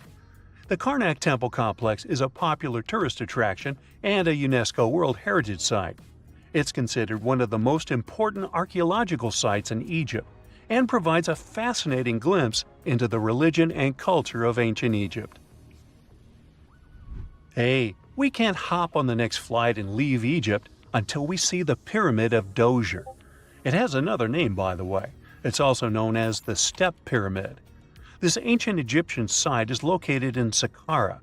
It was built during the 27th century BCE for the pharaoh Djoser by his architect Imhotep, who is considered one of the most important figures in Egyptian history. People believe this pyramid is the first monumental structure built entirely of stone and is an important example of early Egyptian architecture. The pyramid originally stood at 203 feet tall and was surrounded by a complex of buildings and courtyards. It was constructed in 6 layers, each smaller than the one below it, giving it the distinctive step-like appearance. The pyramid was used as a burial place for Pharaoh Djoser and was surrounded by a vast necropolis that contained the tombs of many other important officials. The Grateful Dead? The Pyramid of Djoser has several renovations and additions over the centuries, including the addition of a limestone casing that covered the original step structure. However, much of the pyramid was destroyed over time, and today only the central core remains. Despite this, it remains an important archaeological site and a popular tourist attraction in Egypt. Alrighty, we're ready to move on. There's one more pretty recent discovery we gotta see today. The Tower of Jericho was only discovered during excavations in the 1950s and 60s. It's an ancient stone tower located in the city of Jericho in the West Bank. Just like Göbekli Tepe, this one is believed to be one of the oldest stone structures in the world, dating back to approximately 8000 BCE. The tower stands at over 28 feet tall. It's made up of two main sections, an inner tower and an outer tower, which are connected by a series of stairs. The purpose of the Tower of Jericho is not entirely clear, but it is believed to have served as a defensive structure or a watchtower. It may have also had religious significance, as it was located near a sacred spring. The Tower of Jericho is a significant archaeological site and has provided valuable insights into the early history of human civilization. It's open to visitors and is a popular destination for tourists interested in ancient history. Now, this ancient site even got attention from Netflix, and they made a movie where the action takes place in Mohenjo-Daro. This site was a major center of the Indus Valley civilization in present-day Pakistan. Mohenjo-Daro was one of the largest cities of the ancient world, with a population estimated to have been around 40,000 in its peak. Trust me, that must have been a crazy megalopolis back then. The city was notable for its advanced urban planning, with sophisticated drainage and sanitation systems, and its impressive architecture, including the Great Bath and the Granary. Mohenjo-Daro was abandoned around 1900 BCE, and its ruins were only rediscovered in the 1920s. Today, it is a UNESCO World Heritage Site and an important archaeological site for the study of ancient South Asian civilization. We're heading to a teeny-tiny country that has quite an impressive history. Welcome to Malta. The Xigantia Temples are a Neolithic site located on the Mediterranean island of Gozo. They're probably one of the oldest freestanding structures in the world, dating back to around 3600 to 3200 BCE. The temples consist of two megalithic structures, each with multiple rooms and altars. The name Xigantia means giant tower in Maltese, as people believe that only giants could have built such massive structures. The temples are believed to have been used for religious purposes and are considered to be an important example of prehistoric architecture. They were added to the UNESCO World Heritage List in 1980. Well, you must be pretty tired, but there's one more place we gotta visit today. Our plane is already landing in Armenia, and we're here to see the Temple of Garni. Look, this one is well preserved. This temple dates back to the 1st century CE. It was built by King Tiridates I as a dedication to the sun deity Mir. Sadly, the temple was destroyed in the 17th century during an earthquake, which is quite a common thing for this area, but it was later reconstructed in the 20th century. Today, it's a popular tourist attraction and is also listed as a UNESCO World Heritage Site. I bet you've never heard of the legendary oasis of Zerzura. This ancient city is said to be hidden somewhere deep in the Sahara Desert, and its discovery could mean unimaginable riches and untold secrets. According to an anonymous 15th century Arabic guide, the key to unlocking the city lies in the beak of a bird carved on the city gate. Zerzura might not be as popular as Machu Picchu or the pyramids, but that just makes it more mysterious. Legend has it that Zerzura is built around this big oasis somewhere in the desert west of the Nile. Apparently, it's made out of white stone and has all these luxurious houses and gold decorations. The story goes that a scribe wrote down the account of a traveler who stumbled upon Zerzura while looking for his lost camel. At one point in his journey, the man got caught up in a sandstorm, where he got separated from the rest of his group. The traveler kept wandering in the desert for days, and then, out of nowhere, two men showed up and guided him to the city of Zerzura. The traveler described this city as an oasis filled with little birds and made out of pure white stonework. The city is also said to be guarded by giants. In 1835, an English Egyptologist named John Gardner Wilkinson mentioned the city in one of his books. He spoke to a man from Egypt who found the city by accident after days of wandering through the desert. He mentioned some ruins, unusual stonework, and a large oasis surrounded by palm trees. The man even gave some instructions on how the city could be found, indicating that it might be in the western desert of Egypt. But here's the kicker.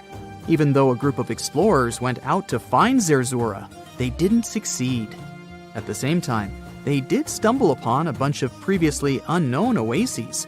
In the early 1900s, numerous expeditions were sent to find the city, including one with a fleet of Ford Model A trucks. But, alas, none were successful. Others say Zerzura did exist at one point, but not anymore. It's possible it was swallowed by the desert. It's believed that back in the day, the Sahara Desert was actually green. Scientists even found traces of ancient rivers that flowed through the area 100,000 years ago, creating green corridors across the desert. But Zerzura might have never been real to begin with. Maybe it only existed in the minds of people, a figment of their imagination as they were struggling in the African desert. For thousands of years, people have been obsessed with the hunt for another lost city, Atlantis. But if this place really existed, where on Earth, or under the sea, could it be? According to Plato, Atlantis was an actual place, and it was supposedly located somewhere in the Atlantic Ocean, near the Strait of Gibraltar. But how did this mythical city become synonymous with a perfect paradise-like society? Well, you can thank Ignatius Donnelly for that. The American writer published a book in 1882 where he outlined 13 hypotheses about the existence of Atlantis. Donnelly truly believed that this lost city was where ancient humans lived in peace and joy for centuries. Donnelly even thought that Atlantis was the original source of many ancient civilizations around the world. And if we just followed Plato's clues, we could totally find Atlantis. Sounds like a treasure hunt, right?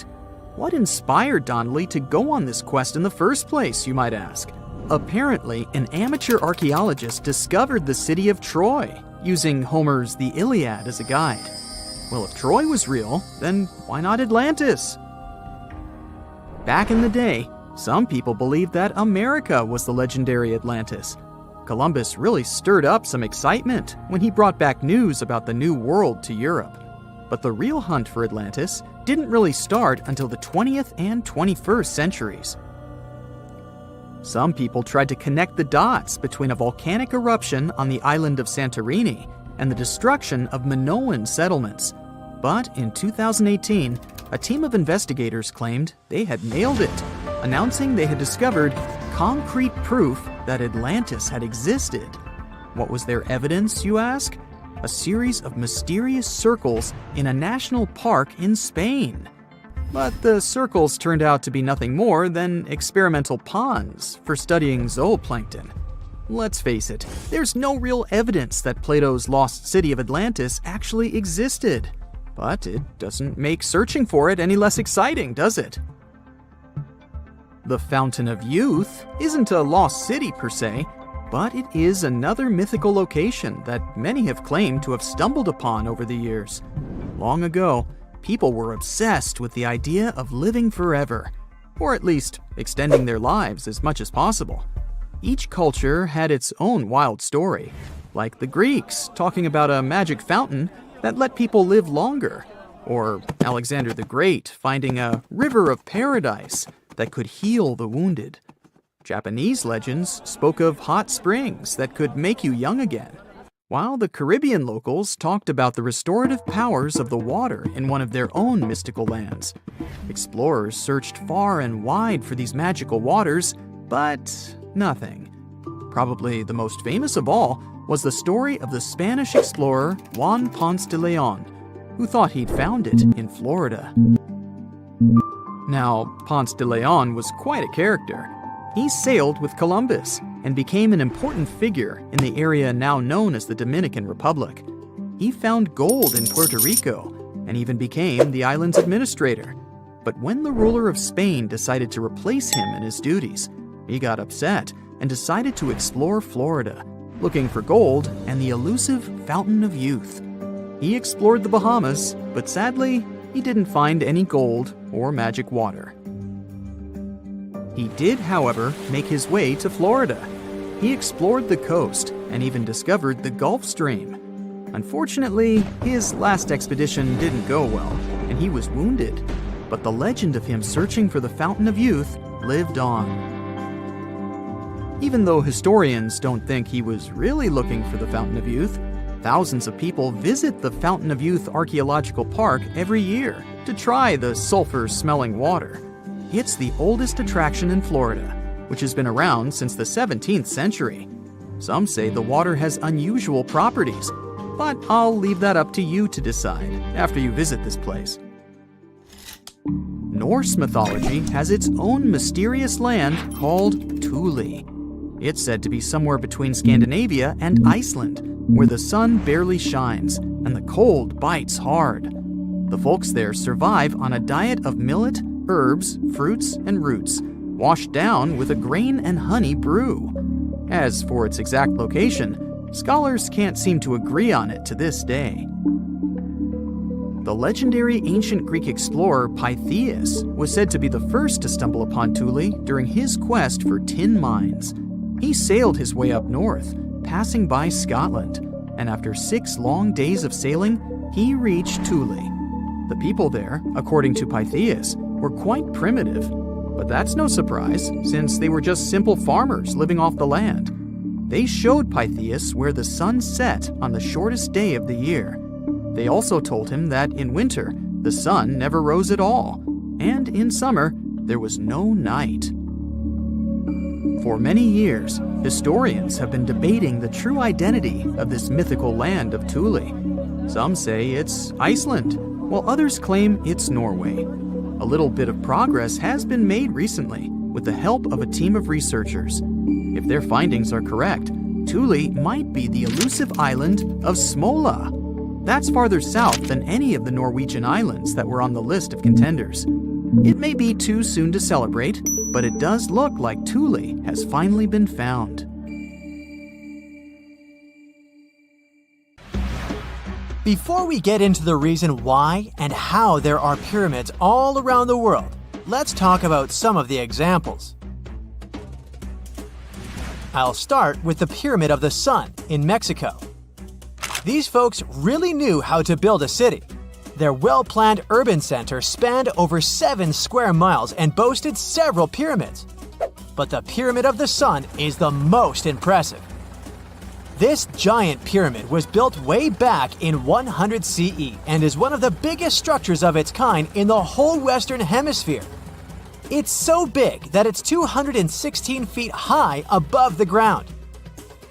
If you ever find yourself in this ancient city, you won't be able to miss the Pyramid of the Sun. It's right there on the east side of the Avenue of the Dead, the city's main north-south street. To build this incredible pyramid, around 1 million cubic yards of material were used, including a special kind of red volcanic rock called hued tizontle. Impressive, huh? We don't know too much about the people who built the Pyramid of the Sun or its purpose. But archaeologists believe there was once a temple on top of it. When explorers went below the pyramid in the 1970s, they found a bunch of cool tunnels and chambers. In 2011, they even found a secret stash of clay pots, obsidian pieces, animal bones, human figurines, and a mask. Who knows what other secrets the pyramid is hiding? If you decide to see this one, you must climb the pyramid using the 248 uneven steps on the west side. Watch your step. Sudan got some pyramids too. Nubian pyramids aren't as big as the ones in Egypt, but they still got around 200 of them. These ancient pyramids have been home to the tombs of the pharaohs of the Meroitic Kingdom for almost 1,000 years. who ruled Egypt from Nubia to the Mediterranean Sea. The pyramids at Meroe were constructed using granite and reddish sandstone.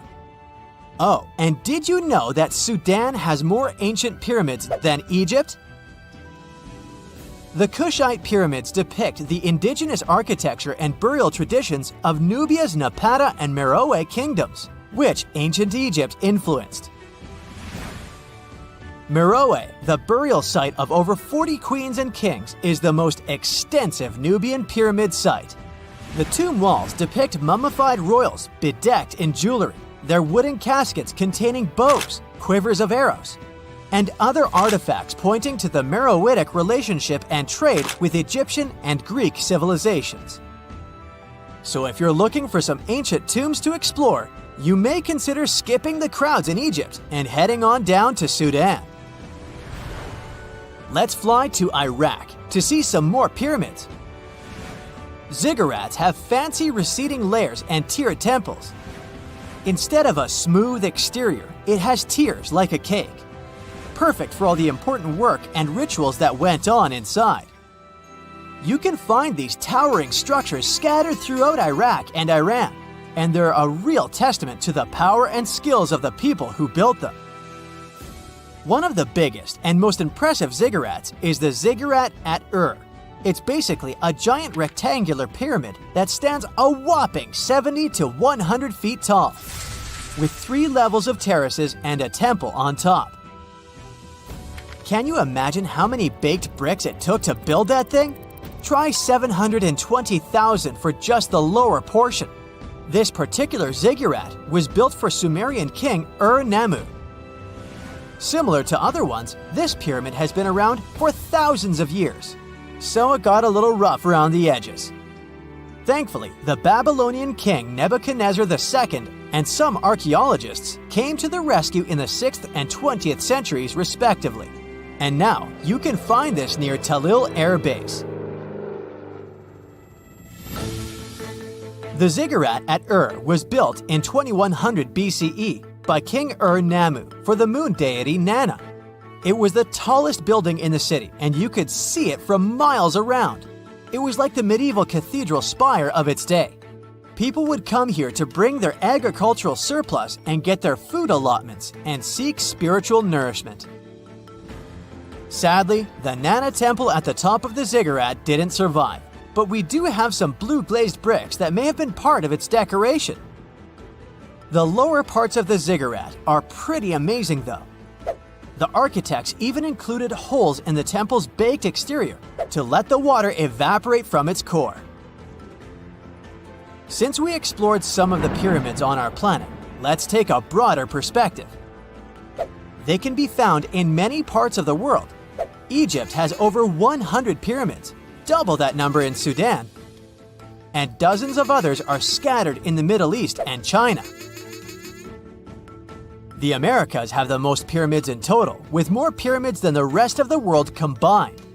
These pyramids are located in Mexico, Guatemala, Honduras, and El Salvador.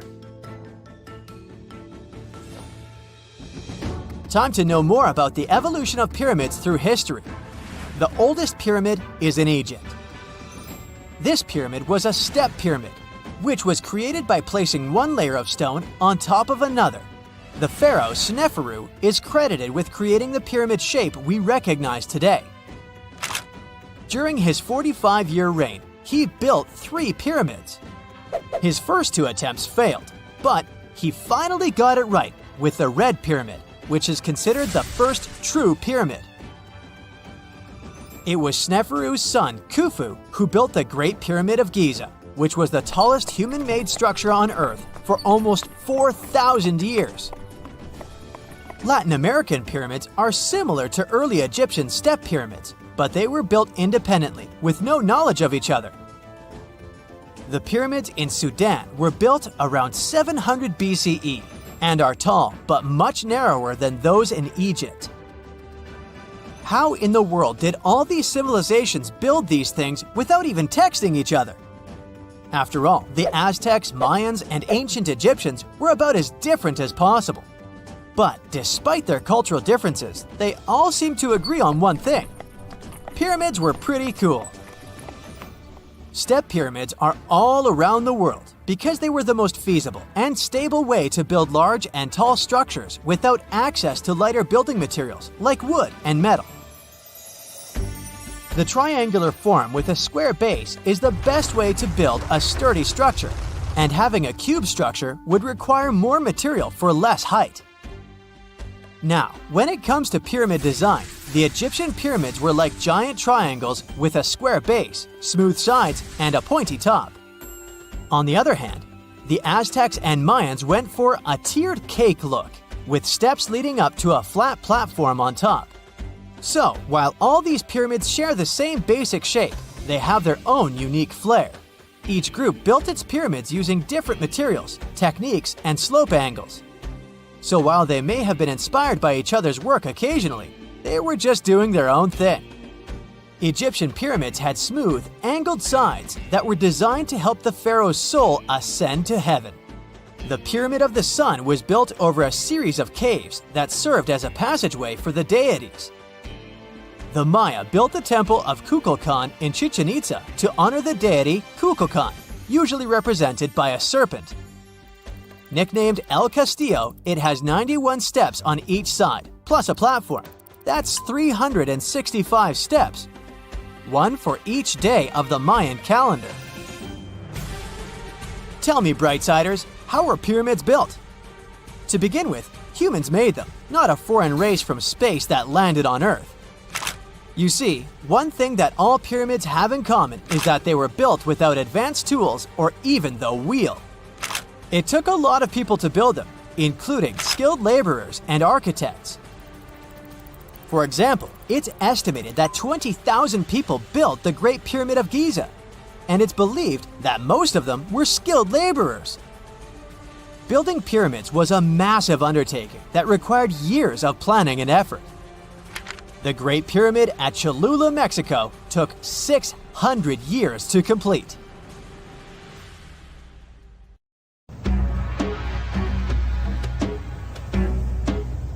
This is not a dune set. This is a very real desert in Niger. Jado was probably built by the nomadic Sao people and is filled with ksars, which are fortified houses made of salt and clay, with giant walls and secret passages. Located deep in the desert, it was once a vital stop for trans-Saharan caravans, but is now a hotspot for smugglers and bandits. The site has been off-limits since 2002 due to its dangers.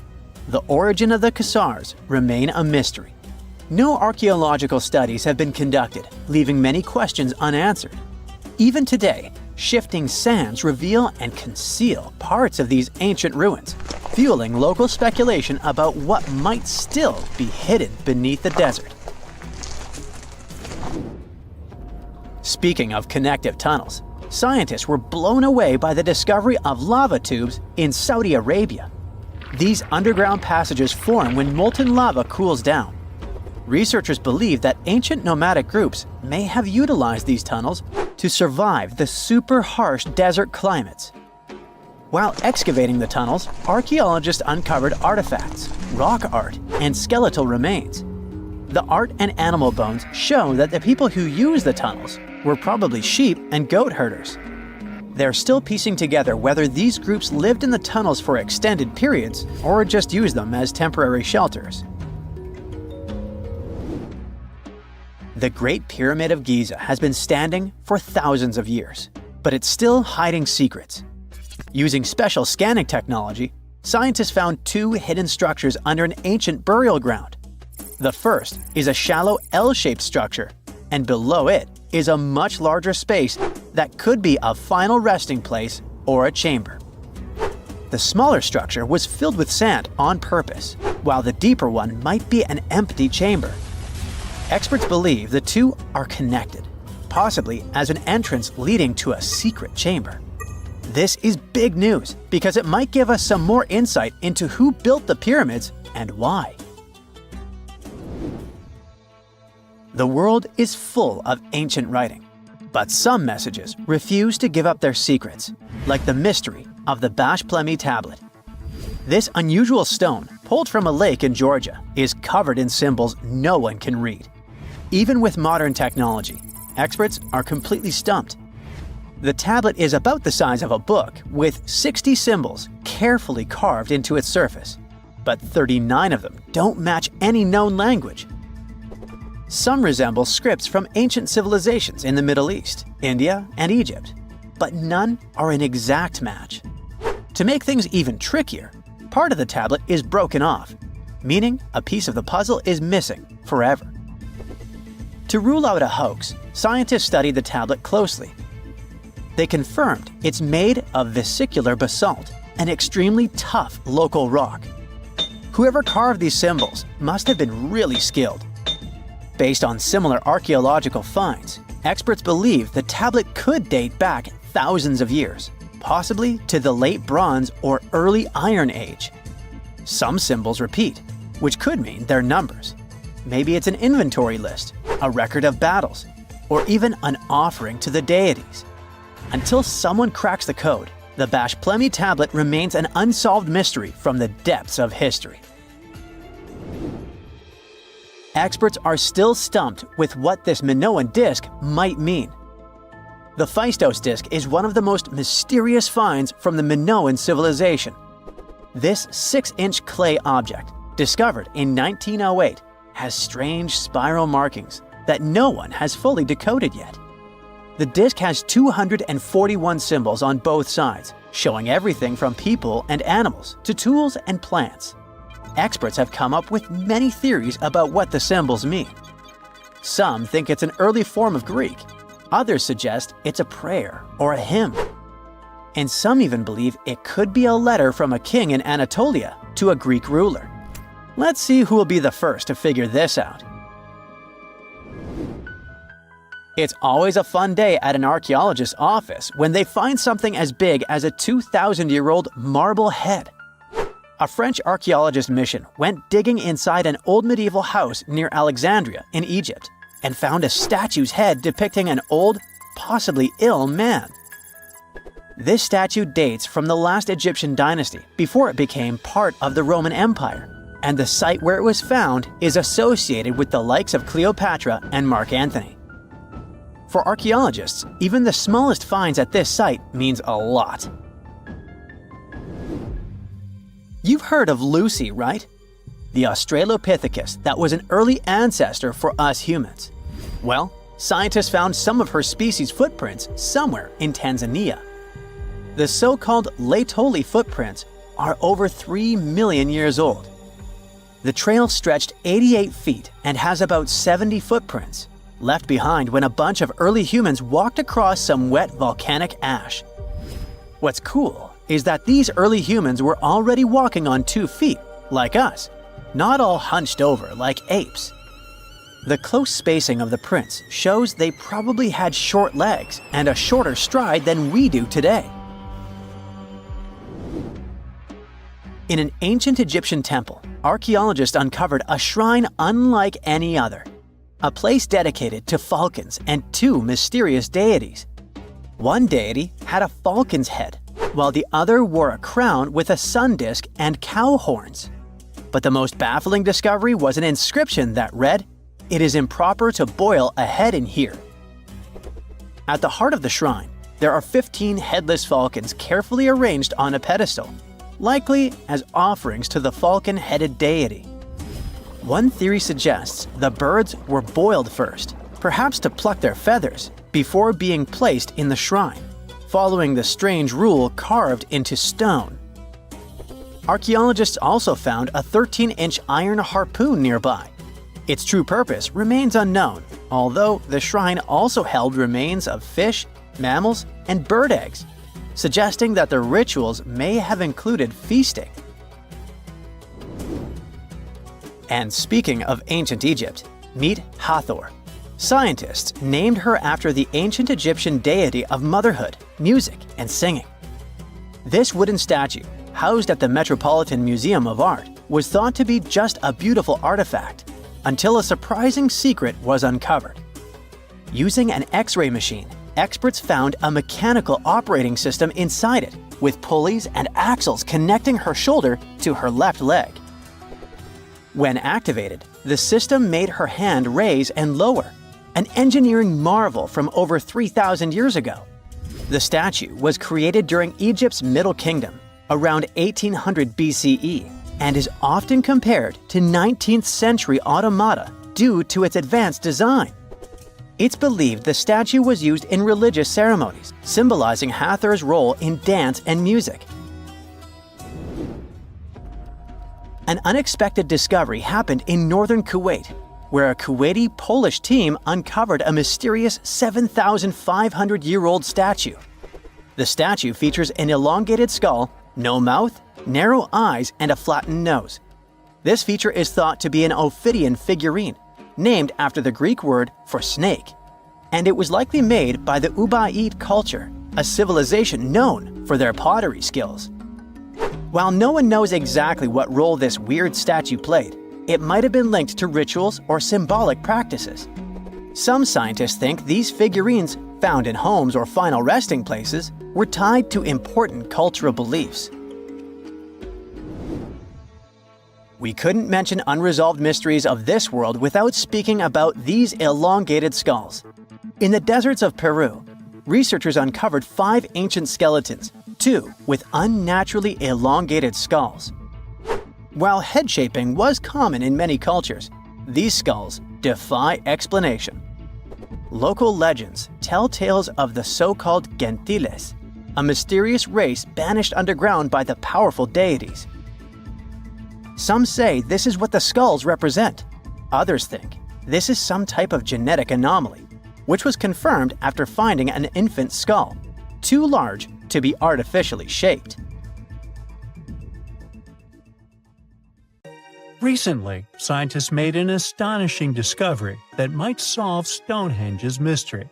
They found something hidden deep within the DNA of Stonehenge's Sarsen rocks, the huge monolithic ones, and it might reveal why our Neolithic ancestors designed and built this thing in the first place. Over the years, scientists have been scratching their heads, trying to figure out where the huge Sarsen rocks came from. For years, they believed they came from a quarry just 15 miles away from the site, known as Marlborough Downs. At this site, they found similar minerals to the ones that make up the Sarsen rocks, but it turned out there was more to this story than they thought. The understanding of how Stonehenge was built is always changing. Scientists need to really travel back in time to uncover its mysteries. Where did the rocks come from? How were they carried? Why was the site built? You see, the Stonehenge site, located at Salisbury Plain in England, is made up of 2 main types of stone. There are the super heavy Sarsens and the lighter and smaller bluestones. The Sarsens each weigh about 25 tons. That's as much as 3 African elephants stacked together. The heaviest Sarsen stone, called the heel stone, weighs 30 tons all by itself. Together, the Sarsens make that iconic outer ring circle. Inside that circle, that's where you'll find the bluestones. The naming might seem a bit misleading since they're not really blue. They have a bluish tinge to them when they are freshly broken, hence the name. These smaller rocks probably came from the Preseli Hills in southwest Wales, which is about 150 miles away from Stonehenge. They're a bit lighter than the Sarsens, but still pretty heavy. The altar stone, which is classified as a bluestone, is the heaviest one, weighing around 6 tons. Its original location still isn't known for sure. To figure out where a rock came from, scientists first have to study their composition. This is like checking the rock's DNA. Then they cross-reference the structure of the rock with minerals in the soil to see if it's a match. Most of the Sarsens we see around southern England are actually made of a type of sandstone known as silcrete. Think of silcrete as sand that's been hardened by underground water processes over millions of years. This process mostly happened during a period called the Paleogene, about 65 to 23 million years ago. These Sarsen rocks didn't form in one big slab, but in patches, like nature leaving little rock gardens all over the place. Scientists reason the Sarsens spread out randomly, forming in isolated pockets. Over time, many were buried under layers of clay and chalk, which helped preserve them. When ancient builders were on the lookout for materials, these sarcens must have looked perfect for something impressive like Stonehenge. Actually, sarcens have been used in everything, from Roman villas to medieval churches, and even in things like road curbs and old field walls. One could say these rocks were the it material for ancient builders, and continue to be popular even into more modern times. This fact made scientists start wondering that maybe not all sarsen stones that were used to build Stonehenge came from the same place. They've identified sarsen sites all over the UK, in places such as Oxfordshire and Kent.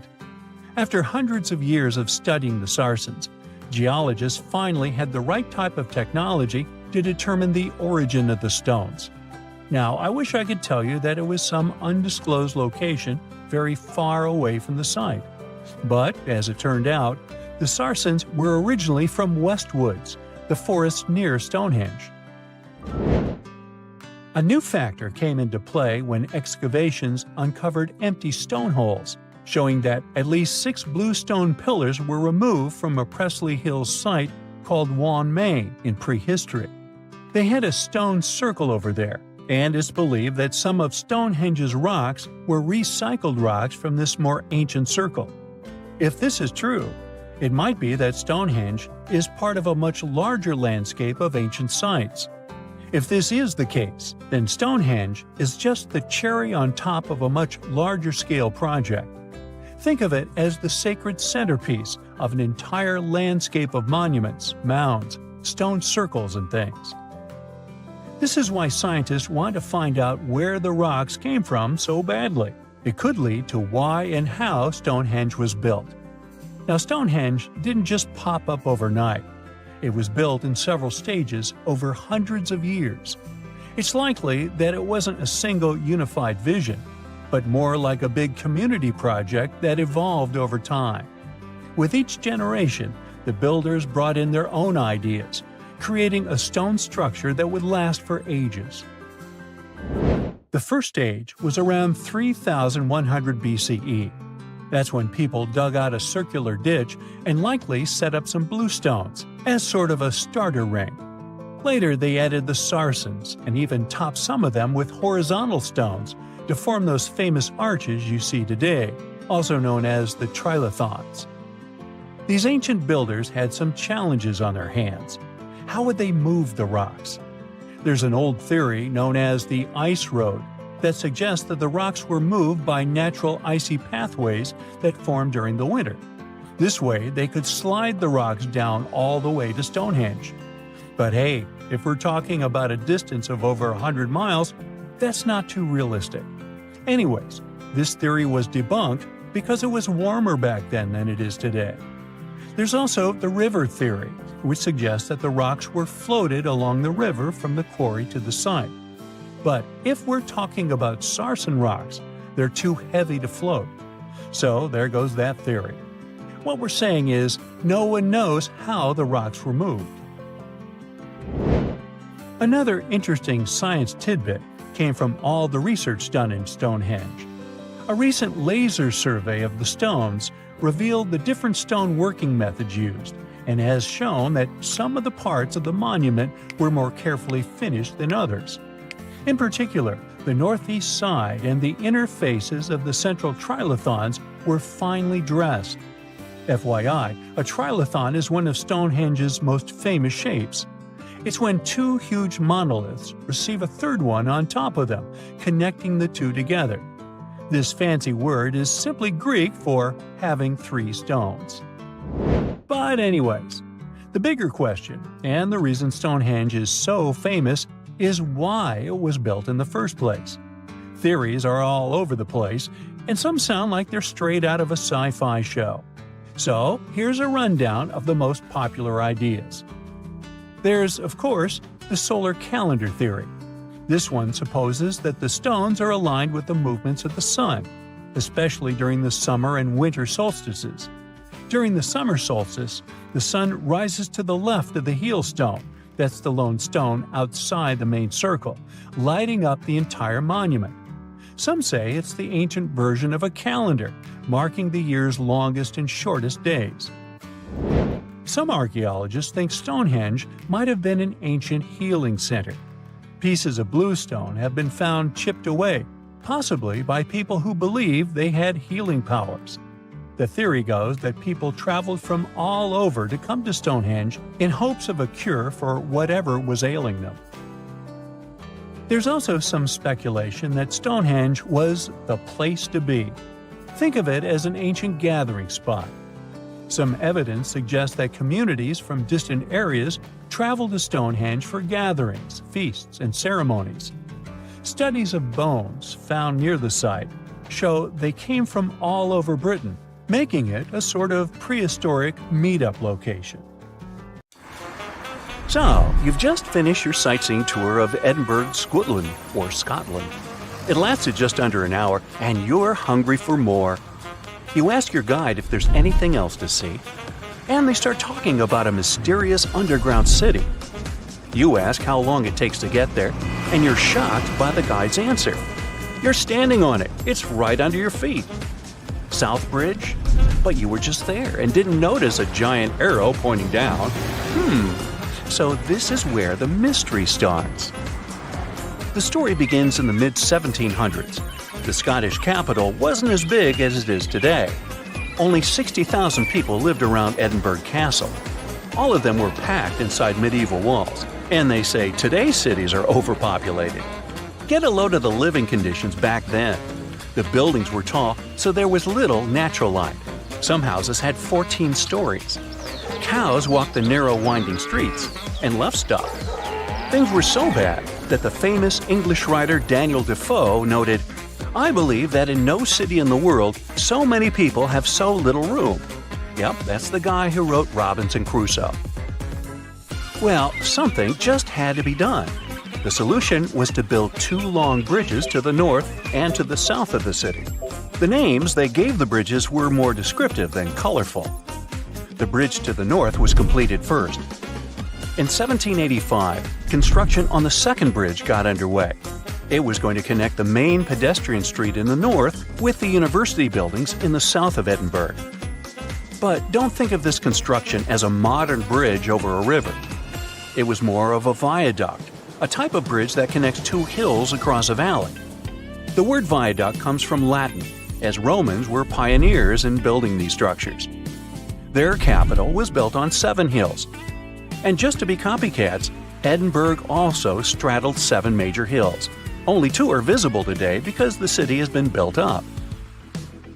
Now, back in the 18th century, the construction of the South Bridge was a remarkable feat of engineering. It took the builders only 3 years to complete it. 19 stone arches spanned a chasm that was 31 feet at its deepest point, and the length over 1,000 feet. Impressive, even for today's standards. But what does a 2.5 centuries old viaduct have to do with an underground city? Well, it is the city. You see, they designed Southbridge to be hollow on the inside. As you walk along this street today, there is actually a huge human-made cave beneath your feet. The popular name for this set of chambers is the Edinburgh Vaults. But what was the purpose of this space? And is there something or someone there now? Well, let's take it one step at a time. The builder's original intention was for these vaults to serve as merchant shops. At first, it worked out fine. Merchants used a total of 120 vaults as shops and warehouses. There were workshops, cobblers, and taverns. But as time went by, a major design flaw came to light. The stone was leaking, and the vaults were damp all the time. There was even flooding. The builders forgot to waterproof the structure. The merchants feared the water would damage their precious goods. After just a couple of years, the first tenants started moving out. Once legal trade moved away from the vaults, the city's poor moved in. And not only them, but all sorts of shady characters.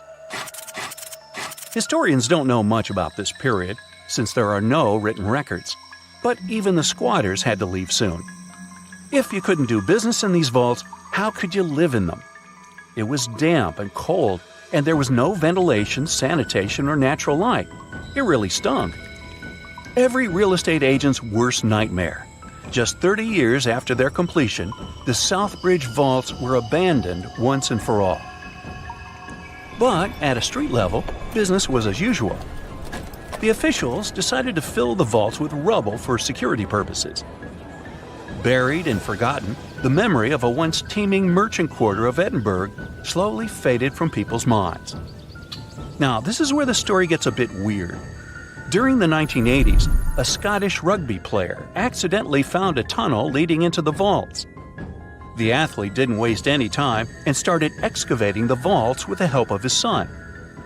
Several tons of rubble, and a decade later, the South Bridge vaults have been restored to their former glory, so to speak. They were again dark and damp as they were back in the 1700s. There were many interesting finds in this underground city. The vaults were littered with oyster shells, which were the standard diet for a working-class resident of Edinburgh at the time. Other finds, such as shoes and empty bottles, suggested that people actually lived in these claustrophobic vaults. Think of this the next time you see someone trying to rent their garage as an apartment. So, your guide was right. There really is a hidden city under the streets of Edinburgh. Well, at least one street. You have now gone down from the main pedestrian street into Cowgate. You look up and there it is, the only visible arch of the once impressive bridge. You are now searching online to book a tour of the vaults. You just have to see this place with your own eyes. But the Scottish capital isn't the only city with a mysterious underground. The historic region of Cappadocia in central Turkey hides no less than 36 cities beneath the ground. The biggest and the most impressive one wasn't discovered until 1963. It was built during the Byzantine era to protect the local population from invaders. We have similar structures made out of concrete in our cities, but the level of the Turkish underground city is really impressive. There are several levels, like in a multi-story car garage. The caves and tunnels lie 197 feet underground. That's 2/3 of the Statue of Liberty's height. The city could house 20,000 people at any given time, complete with livestock and food. The smell. Anyway, 20,000 is the average attendance at Major League Soccer matches today. You might want to add a field trip to one of these places the next time you go to Turkey. Most of these cities in Cappadocia can be found in rural areas. Makes sense, right? After all, they were dug out as hiding places. But in Europe, there is one city whose underground labyrinth resembles the vaults of Edinburgh. You've probably heard of Pilsen in the Czech Republic. But hold on a second, this isn't going to be a story of the most famous local product. Something brewed, perhaps? It's the story of a medieval city that survived underneath the streets of Pilsen. Water wells, cellars, and passageways stretch for more than 12 miles. Merchants and craftspeople used Pilsen's historical underground for storage. Water, food, ice, you name it. The waterworks are pretty impressive.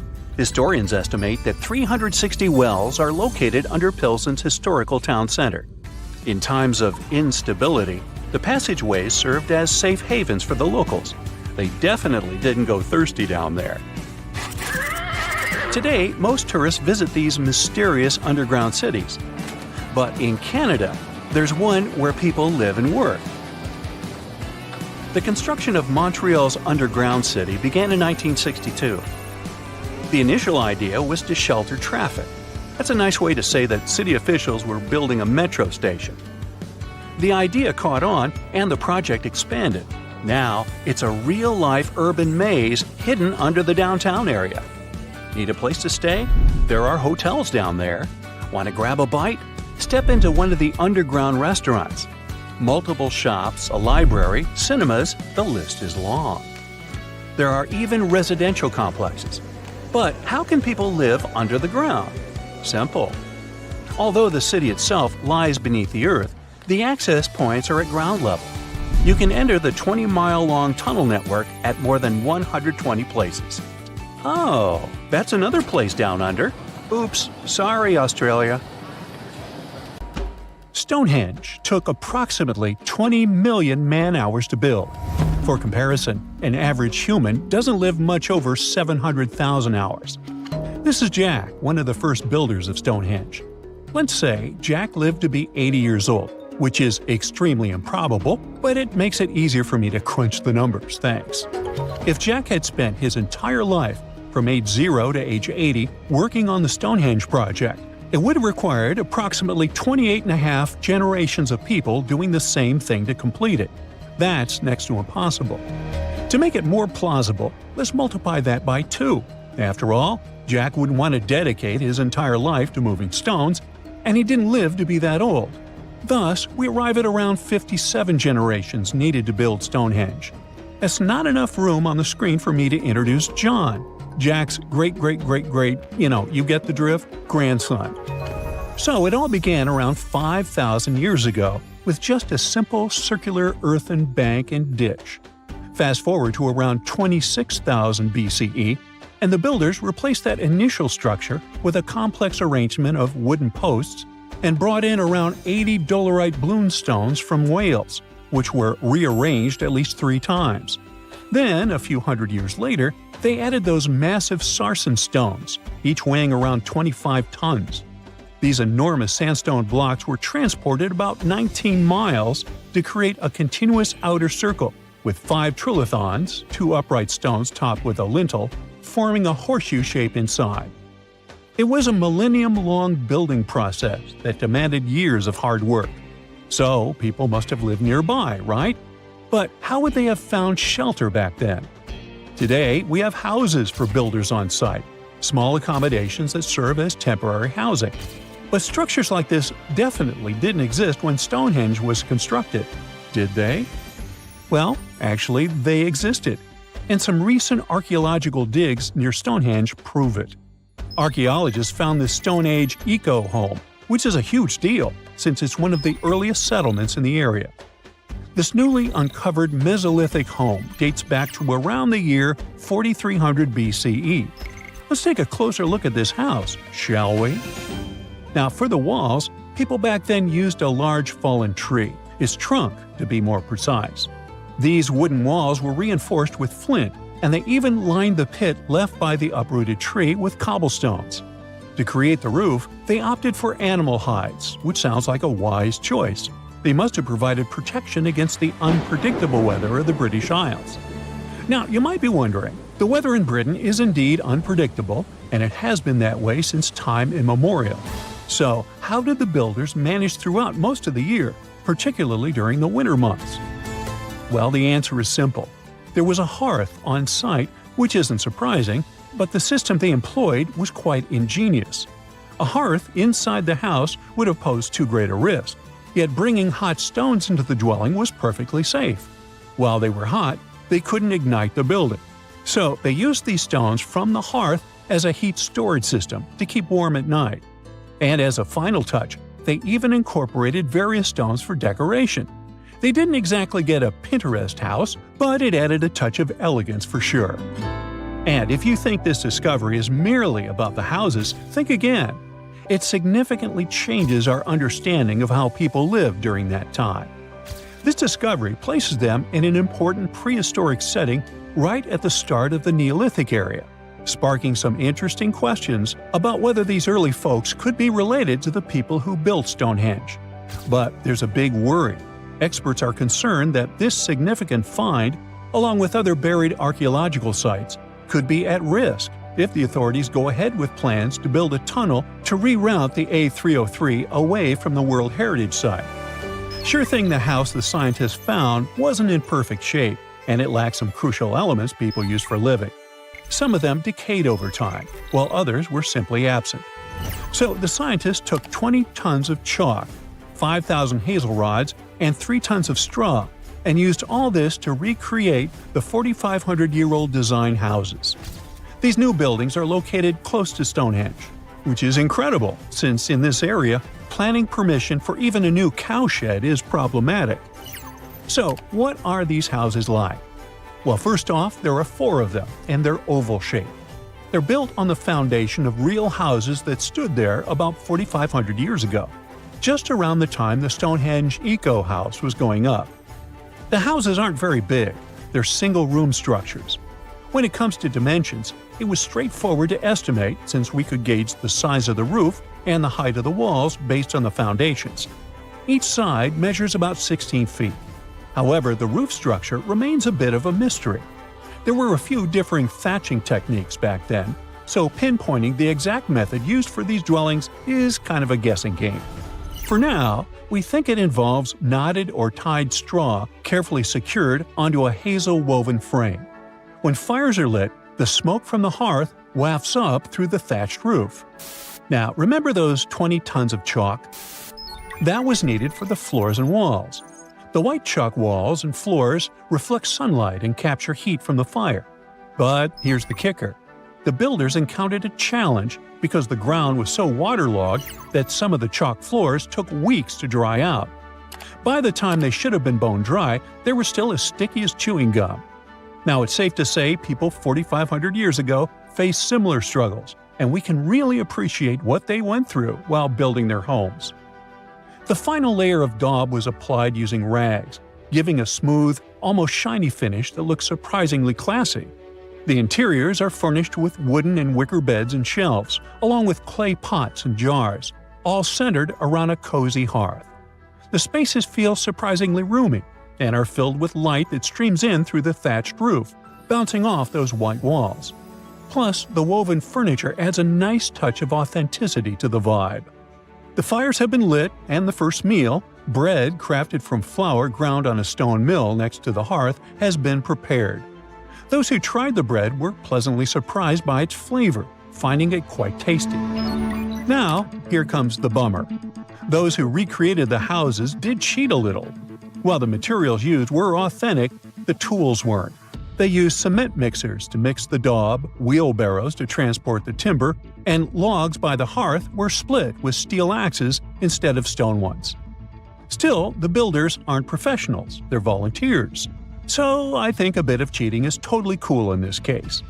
There are other volunteers on site who are more than happy to chat about the daily activities of the Stonehenge builders, from grinding grain with a quern to making rope from rushes. But these houses and the Eco House aren't the only remarkable things in the Stonehenge area. Some years ago, archaeologists uncovered a burial site close to Stonehenge that predates the monument itself. This Neolithic long barrow, dating back approximately 56 to 5,700 years, likely contains the remains of some of Britain's earliest inhabitants. The burial site was identified through aerial images that revealed its distinct shape beneath the crops. Salisbury Plain is rich with ancient sites, including Stonehenge, various mounds, and monuments. The area has remained undisturbed over the centuries, which is likely why so many ancient structures are still intact. This discovery also shows a significant shift in human lifestyle during that era, marking a transition from a nomadic existence to settled farming and animal husbandry, much like the Eco House itself. The long barrow in question measures about 85 feet long and 65 feet wide, though much of its above-ground structure has been lost to farming over the years. If this site is like others in the vicinity, it contains the remains of 30 to 50 individuals, along with cow skulls, which were significant to those early communities. This just in, the world's oldest pyramid was built during the last ice age. And I'm not even talking about Egypt. I'm saying our ancestors might have spewed a 27,000-year-old pyramid in West Java. Gunung Padang is not exactly shouting pyramid. It's more of a mound with huge scattered stones tossed all over it. But local people seem to revere it, and they have for centuries. It wasn't until recently that the Indonesian authorities decided to excavate a bit deeper to see what all the fuss was about. They ended up finding the remains of a human settlement. It was rather unexpected, since the mound is pretty high up. This excavation could only prove there were humans in the area as far back as 45 BCE, which sounds reasonable. It was up to an Indonesian geologist named Donnie Hillman to prove that Gunung Padang is the world's first pyramid. He used all sorts of new technology to support his claim. Our guy used carbon dating, which digs deep into the earth and takes whole chunks of soil. He found layers and layers of constructions, like he was digging up Rome and finding ancient buildings buried in the ground. His research proved that there had been caverns and even rooms down there, which could only mean one thing: humans. As for the rocks located up in the mound, they were most likely strategically placed by the people who lived there back in the day. They needed a place to meditate, so they arranged things in a harmonious way. Their smooth surfaces wouldn't be the result of years of erosion, but the works of great sculptures, the Michelangelos of their day, let's say. If this is all for real, then human civilizations began way before we think they did.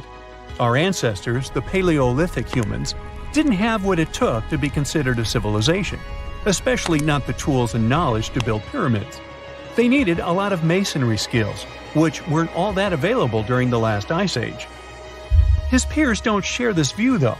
They could believe Hillman's theory if he had found evidence such as charcoal and bone fragments, but he didn't. Flint Dibble, another archaeologist, says that without concrete evidence of human activity, there's no proof of an actual pyramid. In this case, all the data proves is that the soil in the mound dates back to 27,000 years ago. He thinks the rocks on top of the mound just slipped down the hill, like rocks normally do. Only a complex society would have managed to build a stepped pyramid like they claim it was. But according to Bill Farley, an American archaeologist, there's just no reason to believe there were any settlements in Indonesia during the last ice age. Now, just so you know, the oldest known ancient society with this kind of knowledge is probably 11,000 years old and used to occupy the region of modern-day Turkey. Take a look, Turkey's Göbekli Tepe. It's also not a pyramid, but it's the oldest monolithic construction made by humans. Back in the Neolithic period, a lot of people settled there, and there are proofs for it. For example, the walls there are covered in ancient drawings of clothing and wild animals. Until recently, the title of the world's oldest pyramid went to a three-sided construction known as the Djoser Pyramid in Egypt. Djoser is located just a few miles south of the Giza complex in a town called Sahara. It made its way to popular culture more than once. In the 18th century, it became a common feature in European paintings. Young men from the cultural elite did a grand tour around the world, and Sahara was at the top of their list. It was also featured in the video game Assassin's Creed, with a digital representation way more accurate than many historical drawings of the thing. That was kind of a big deal in ancient Egypt, to build pyramids for kings to spend their afterlives. And if you thought the Khufu pyramid was the oldest one in the world, well, Djoser was built 70 years ahead of that time.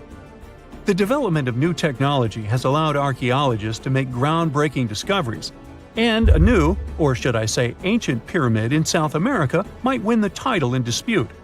It turns out that pyramids were also pretty fashionable in the Americas in the old days. Among them are the iconic pyramids of Guatemala's Tikal temple complex, the same ones that appeared in Star Wars No. 4. But to find the oldest pyramid in the Americas, one would have to travel to Peru. Deep in the Peruvian desert, archaeologists stumbled upon a sprawling ancient metropolis known as Caral. At first, researchers believed that the settlement was pretty recent, since the site was way too complex for ancient technology to handle it. As we said, Caral is a desert town, like Las Vegas, but without all the hoopla. This means no easy access to water. And for cities like these to thrive, they need a considerable irrigation system, which leads us back to complex technologies. The Peruvians surprised us all with this new discovery. This site was huge, filled with an amphitheater, houses, and religious buildings. The whole thing probably sprawled through 370 acres. And when scientists went to test their initial hypothesis using radiocarbon dating, they found that the city probably sprung around 2027 BCE. On the site, archaeologists found 6 pyramids that could possibly predate the one in Saqqara. As far as they know, both civilizations coexisted in the same time period, in opposite parts of the world. But since researchers can't pinpoint the exact age of Caral's pyramids, it's pretty hard to guess which civilization completed their pyramid first. If only we had a crystal ball. Now, it just so happens that the shape of a pyramid is something that nature is able to produce all on its own, leaving us modern-day humans a bit confused. A classic example is the Japanese side of Yaonagani, which also goes by the name of Japan's Atlantis. The entire monument is about the size of 5 football fields and the height of a 5-story building. Explorers and scientists believe that Yaonagani dates back to 10,000 years ago. For Japan's top marine geologist, Professor Masaki Kimura, Yaonagani is the heritage of a lost civilization. Kimura has dived into exploring the ruins over 100 times over the past 10 years. To him, there are clear signs of human activity down there. Check out this triangular-shaped pool on the monument's surface. Kimura thinks it's actual proof of humans, because this triangle-shaped concave is a historical symbol of water fountains in the region. As it happens with a lot of these cases, not all scientists are convinced the same. For many, Yaonagani is probably the result of thousands of years of erosion, and the fact that the monument is composed of one massive rock leads them to believe it is not really human-made. Sure, these huge basalt columns may look like the ruins of a palace, but they're most likely the result of the intense volcanic activity in the region. And speaking of natural formations that really look like a human made it, a pyramid on Mars has been a hot topic lately. Humans have been keenly trying to prove that there is life on Mars for quite some time. But some are stretching it really far, saying that little green or gray people built a pyramid on the planet to try and build their own civilization. This picture was taken over a decade ago by the Mars Reconnaissance Orbiter, the MRO, but it started to resurface recently. It shows what looks like a 3-sided pyramid. Some people claim that the smooth side of the pyramid could only be the effect of otherworldly work. Then science comes along and explains that Mars is home to one of the deepest canyon systems in the whole solar system. The so-called pyramid is located in what is known as the Kandor-Chasma region. This Martian region has a bunch of similar formations that are nothing more than the result of erosion. Nothing supernatural going on there, apparently.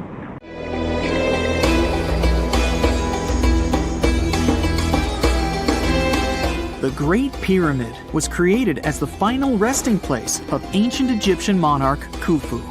According to legend, French leader Napoleon entered the Great Pyramid and came back out looking shaken and super pale.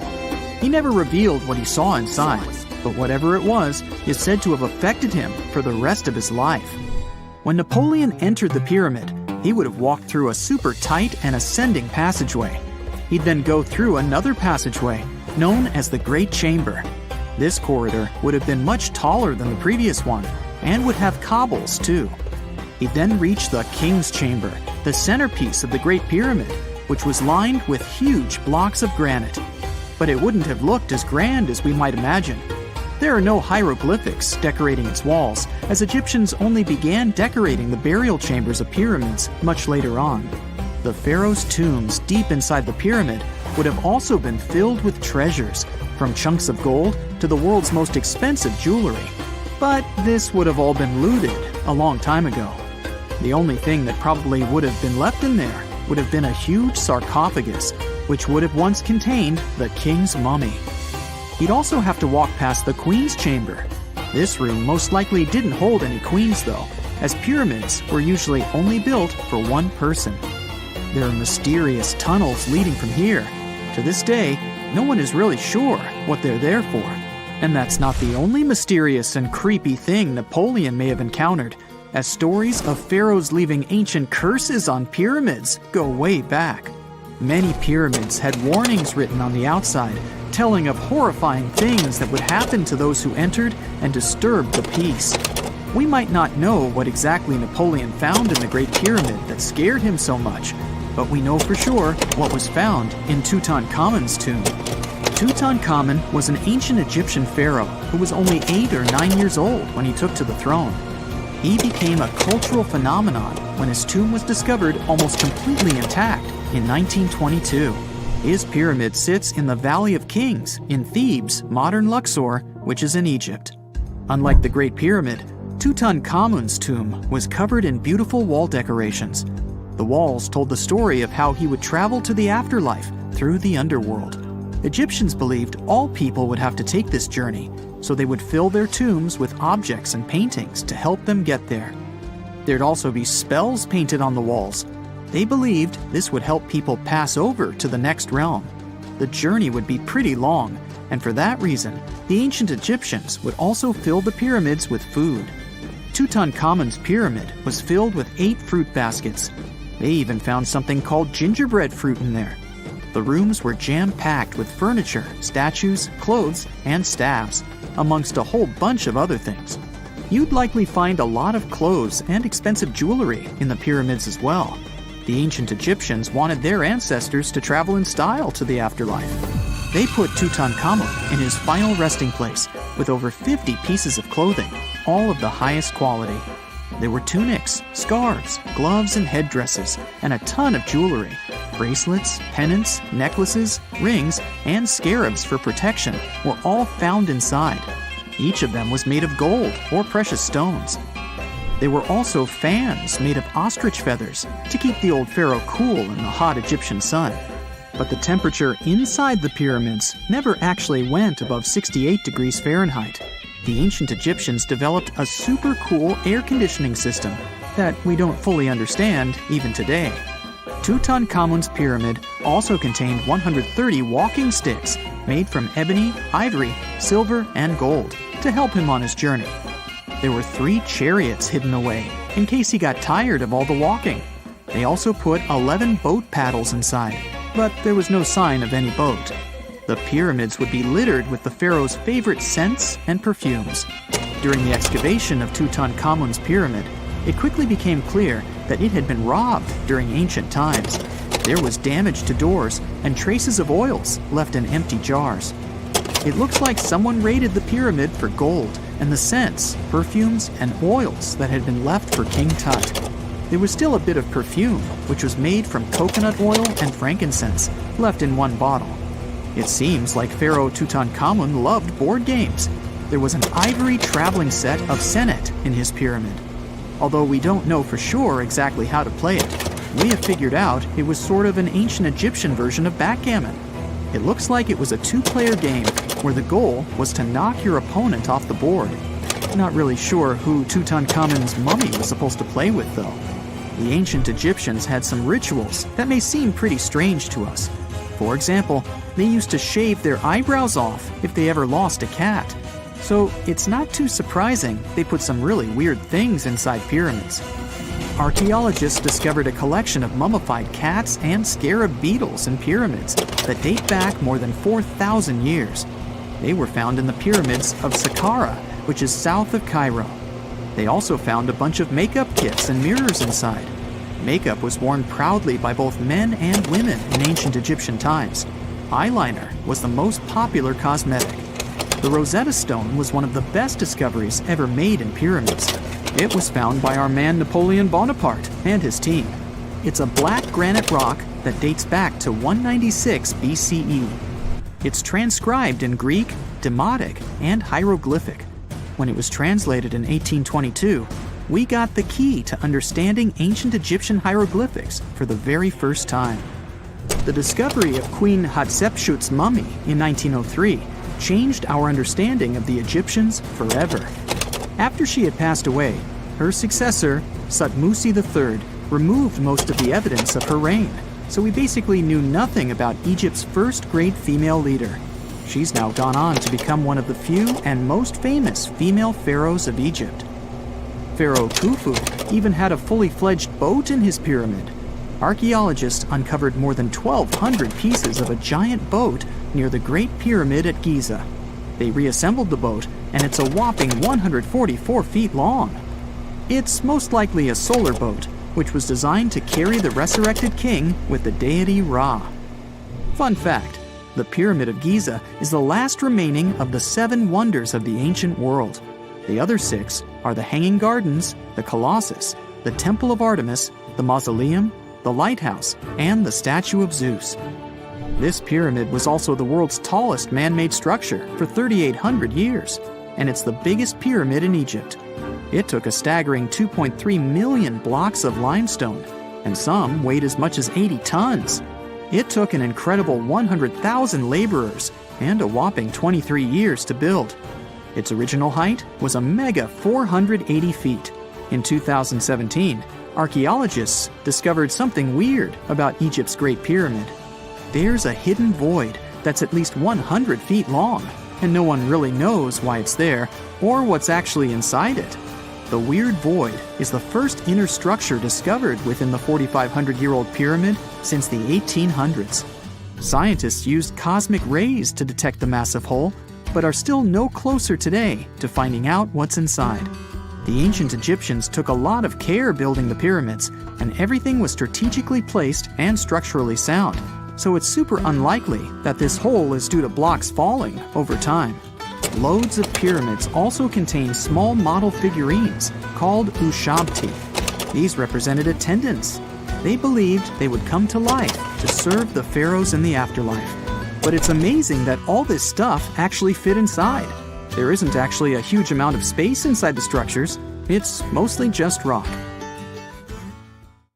What if I told you you just won a round-the-world trip to visit the planet's most famous landmarks? Nice, right? But there's a catch. You might be visiting them for the last time in your life. That's because these landmarks are threatened to disappear during your lifetime. Yikes! Ah, Paris, the city of love.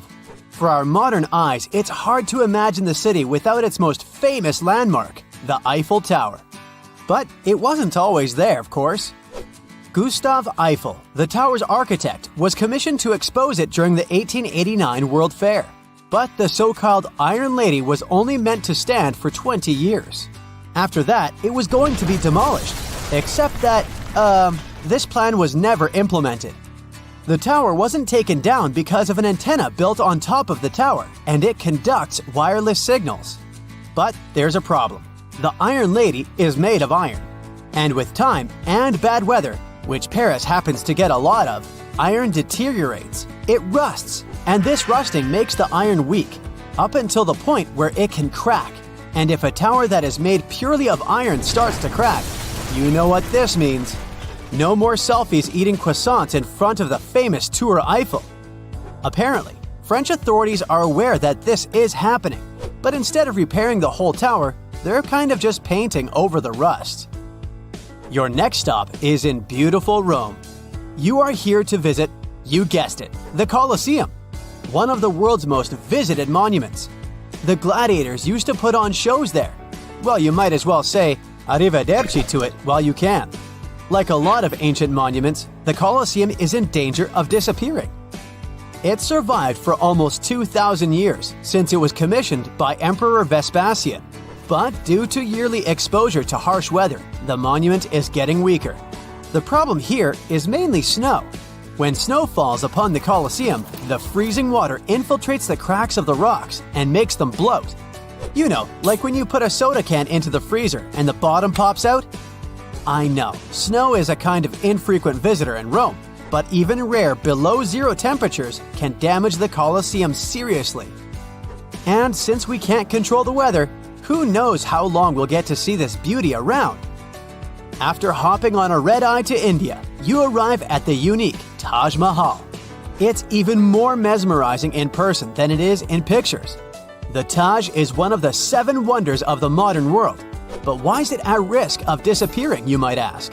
The monument was finished way back in 1643. It was made with pristine white marble as a gift from Emperor Shah Jahan to his beloved wife.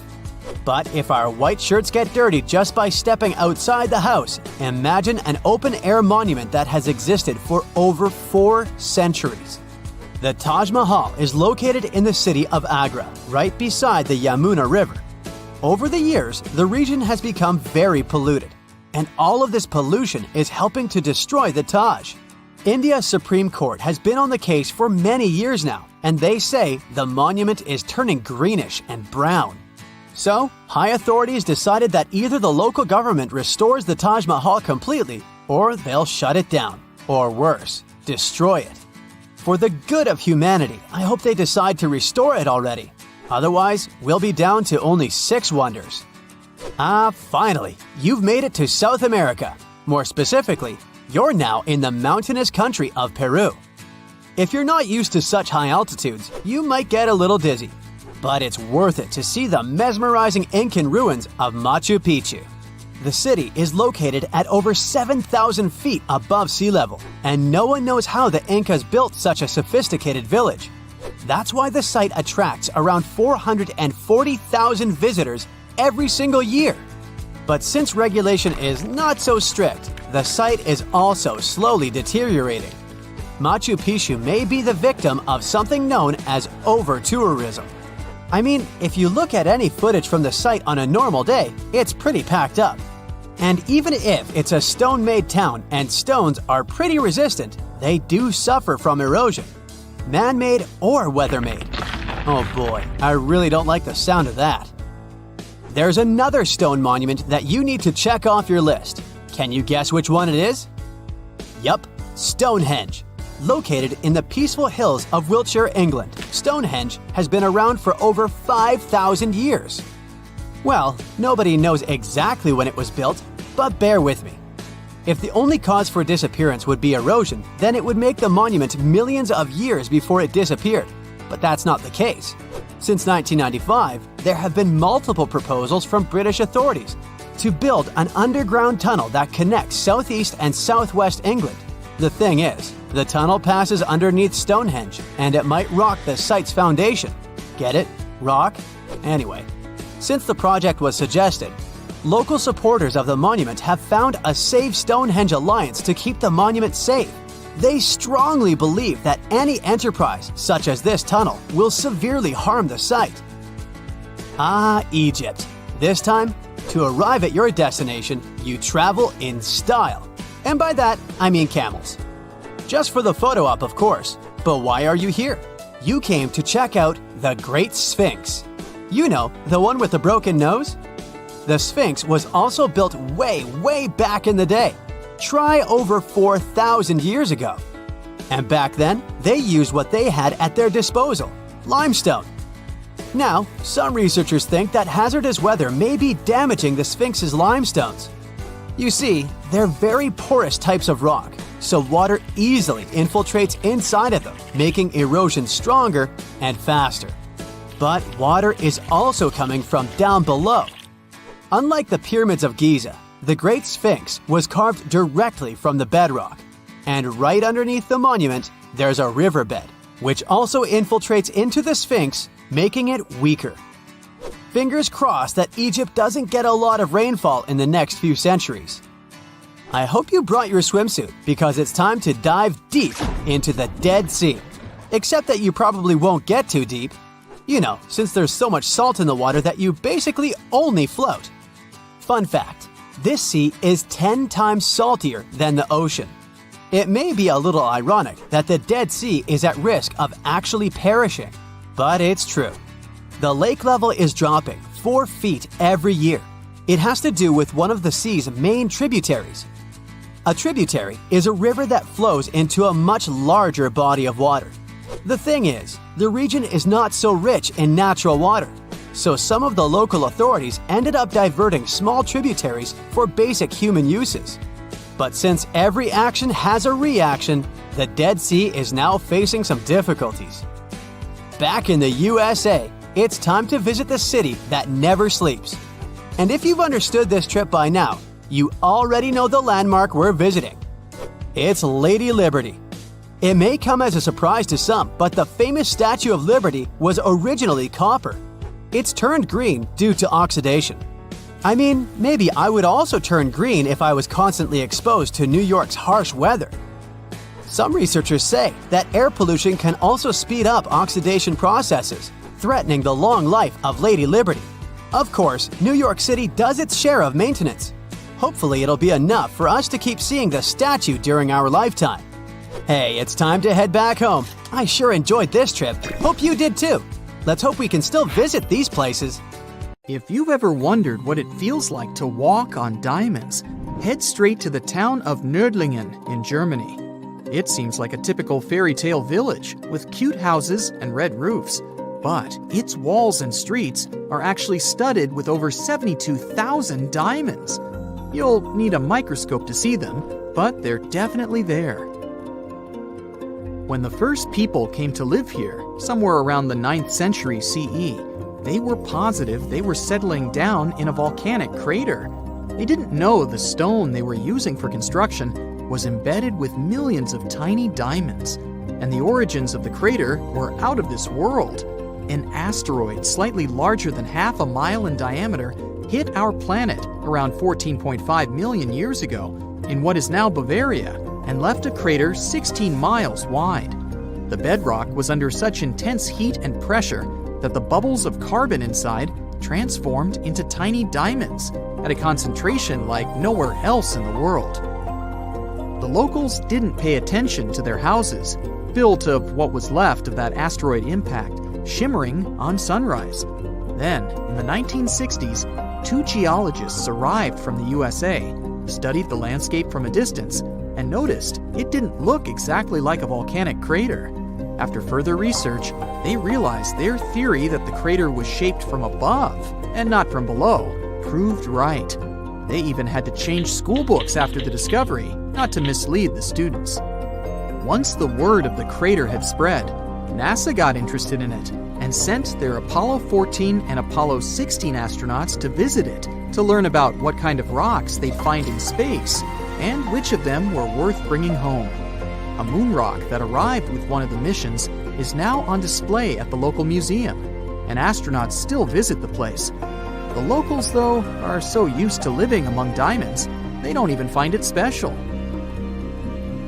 The Australian town of Coober Pedy is known as the opal capital of the world and exists completely underground. The town even has the first 4-star underground hotel in the world. The reason people settled in this area was to work at an opal mine. Back in the day, the miners could hardly survive under the burning desert sun, so someone decided to put a tent directly into the mine. Then it turned into a home. Now, Coober Pedy has around 2,500 residents from different countries, about 30 shops, an opal gallery, museums, a bar, and other buildings, and is a popular tourist attraction. The town of Monowi, Nebraska, in the USA, has a mayor, a clerk, a treasurer, a librarian, a tavern keeper, and a bartender. Yet, the population is officially just 1. Elsie Eiler has been doing all those jobs, paying taxes to herself, and voting herself for mayor since 2004. Back in the 1930s, Monowi had a population of 150 people, grocery shops, and restaurants. When farming conditions got worse, people started leaving family by family until it went down to 1 person. If you feel like saving some money on house construction, look up some property in the Spanish town of Centenil de las Bodegas.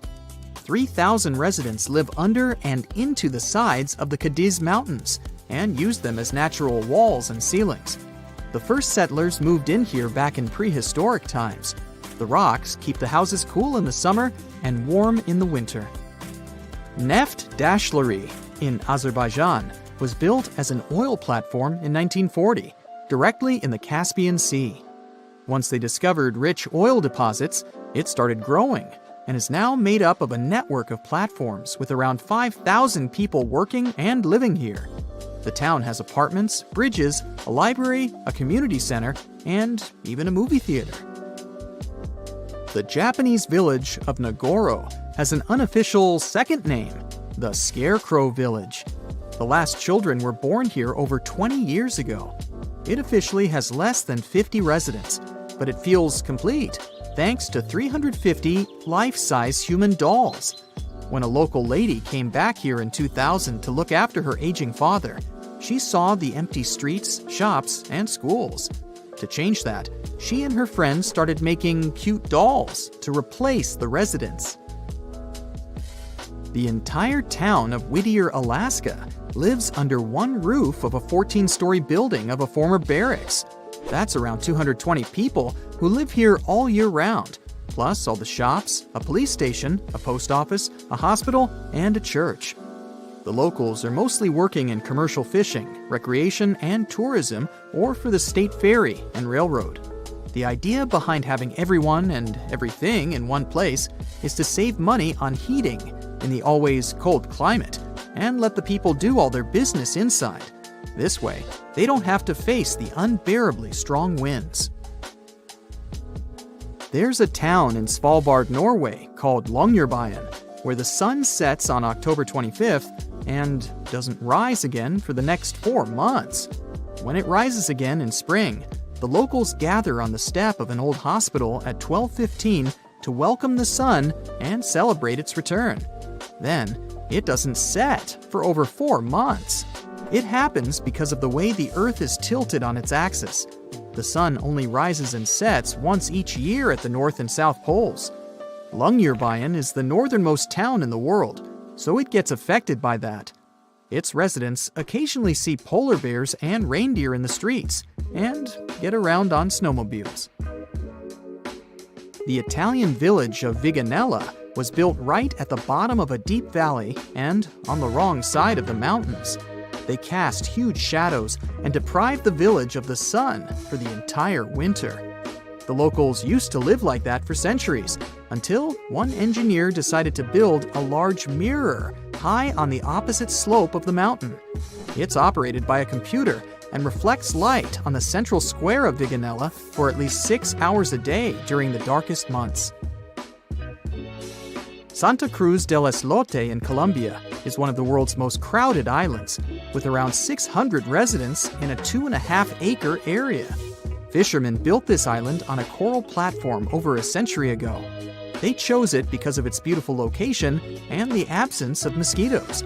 The families of the original settlers were growing, and most of them never left the island.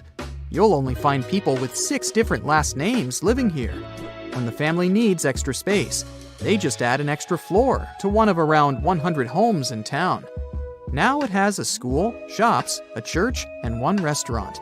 There is no traffic, since the streets aren't wide enough for cars or trucks, and the distances are perfectly walkable.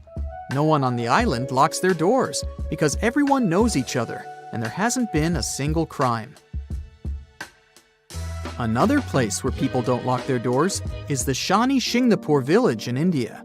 In fact, local homes and even shops don't have front doors, keys, and locks, but locals never feel unsafe. Residents believe their village is under the protection of Lord Shani, who will punish anyone who tries to steal something. A legend says that around 300 years ago, after heavy rain and flooding, the locals found a huge rock. The same night, Lord Shani appeared in the dreams of the village head and promised to protect the village if they kept the rock in the village unsheltered. The deity would live on the rock and oversee the village. Once the first bank opened in the village, they added a glass entrance and a barely visible electromagnetic lock with a remote control to respect the tradition. If you're looking for the most relaxed place in the world, check out The Villages in Florida. You can't move here unless there is at least one person over 55 in your home. And you'd have to leave behind any family members under 19. The most popular means of transportation in the villages is a golf cart. There are all sorts of free fun activities for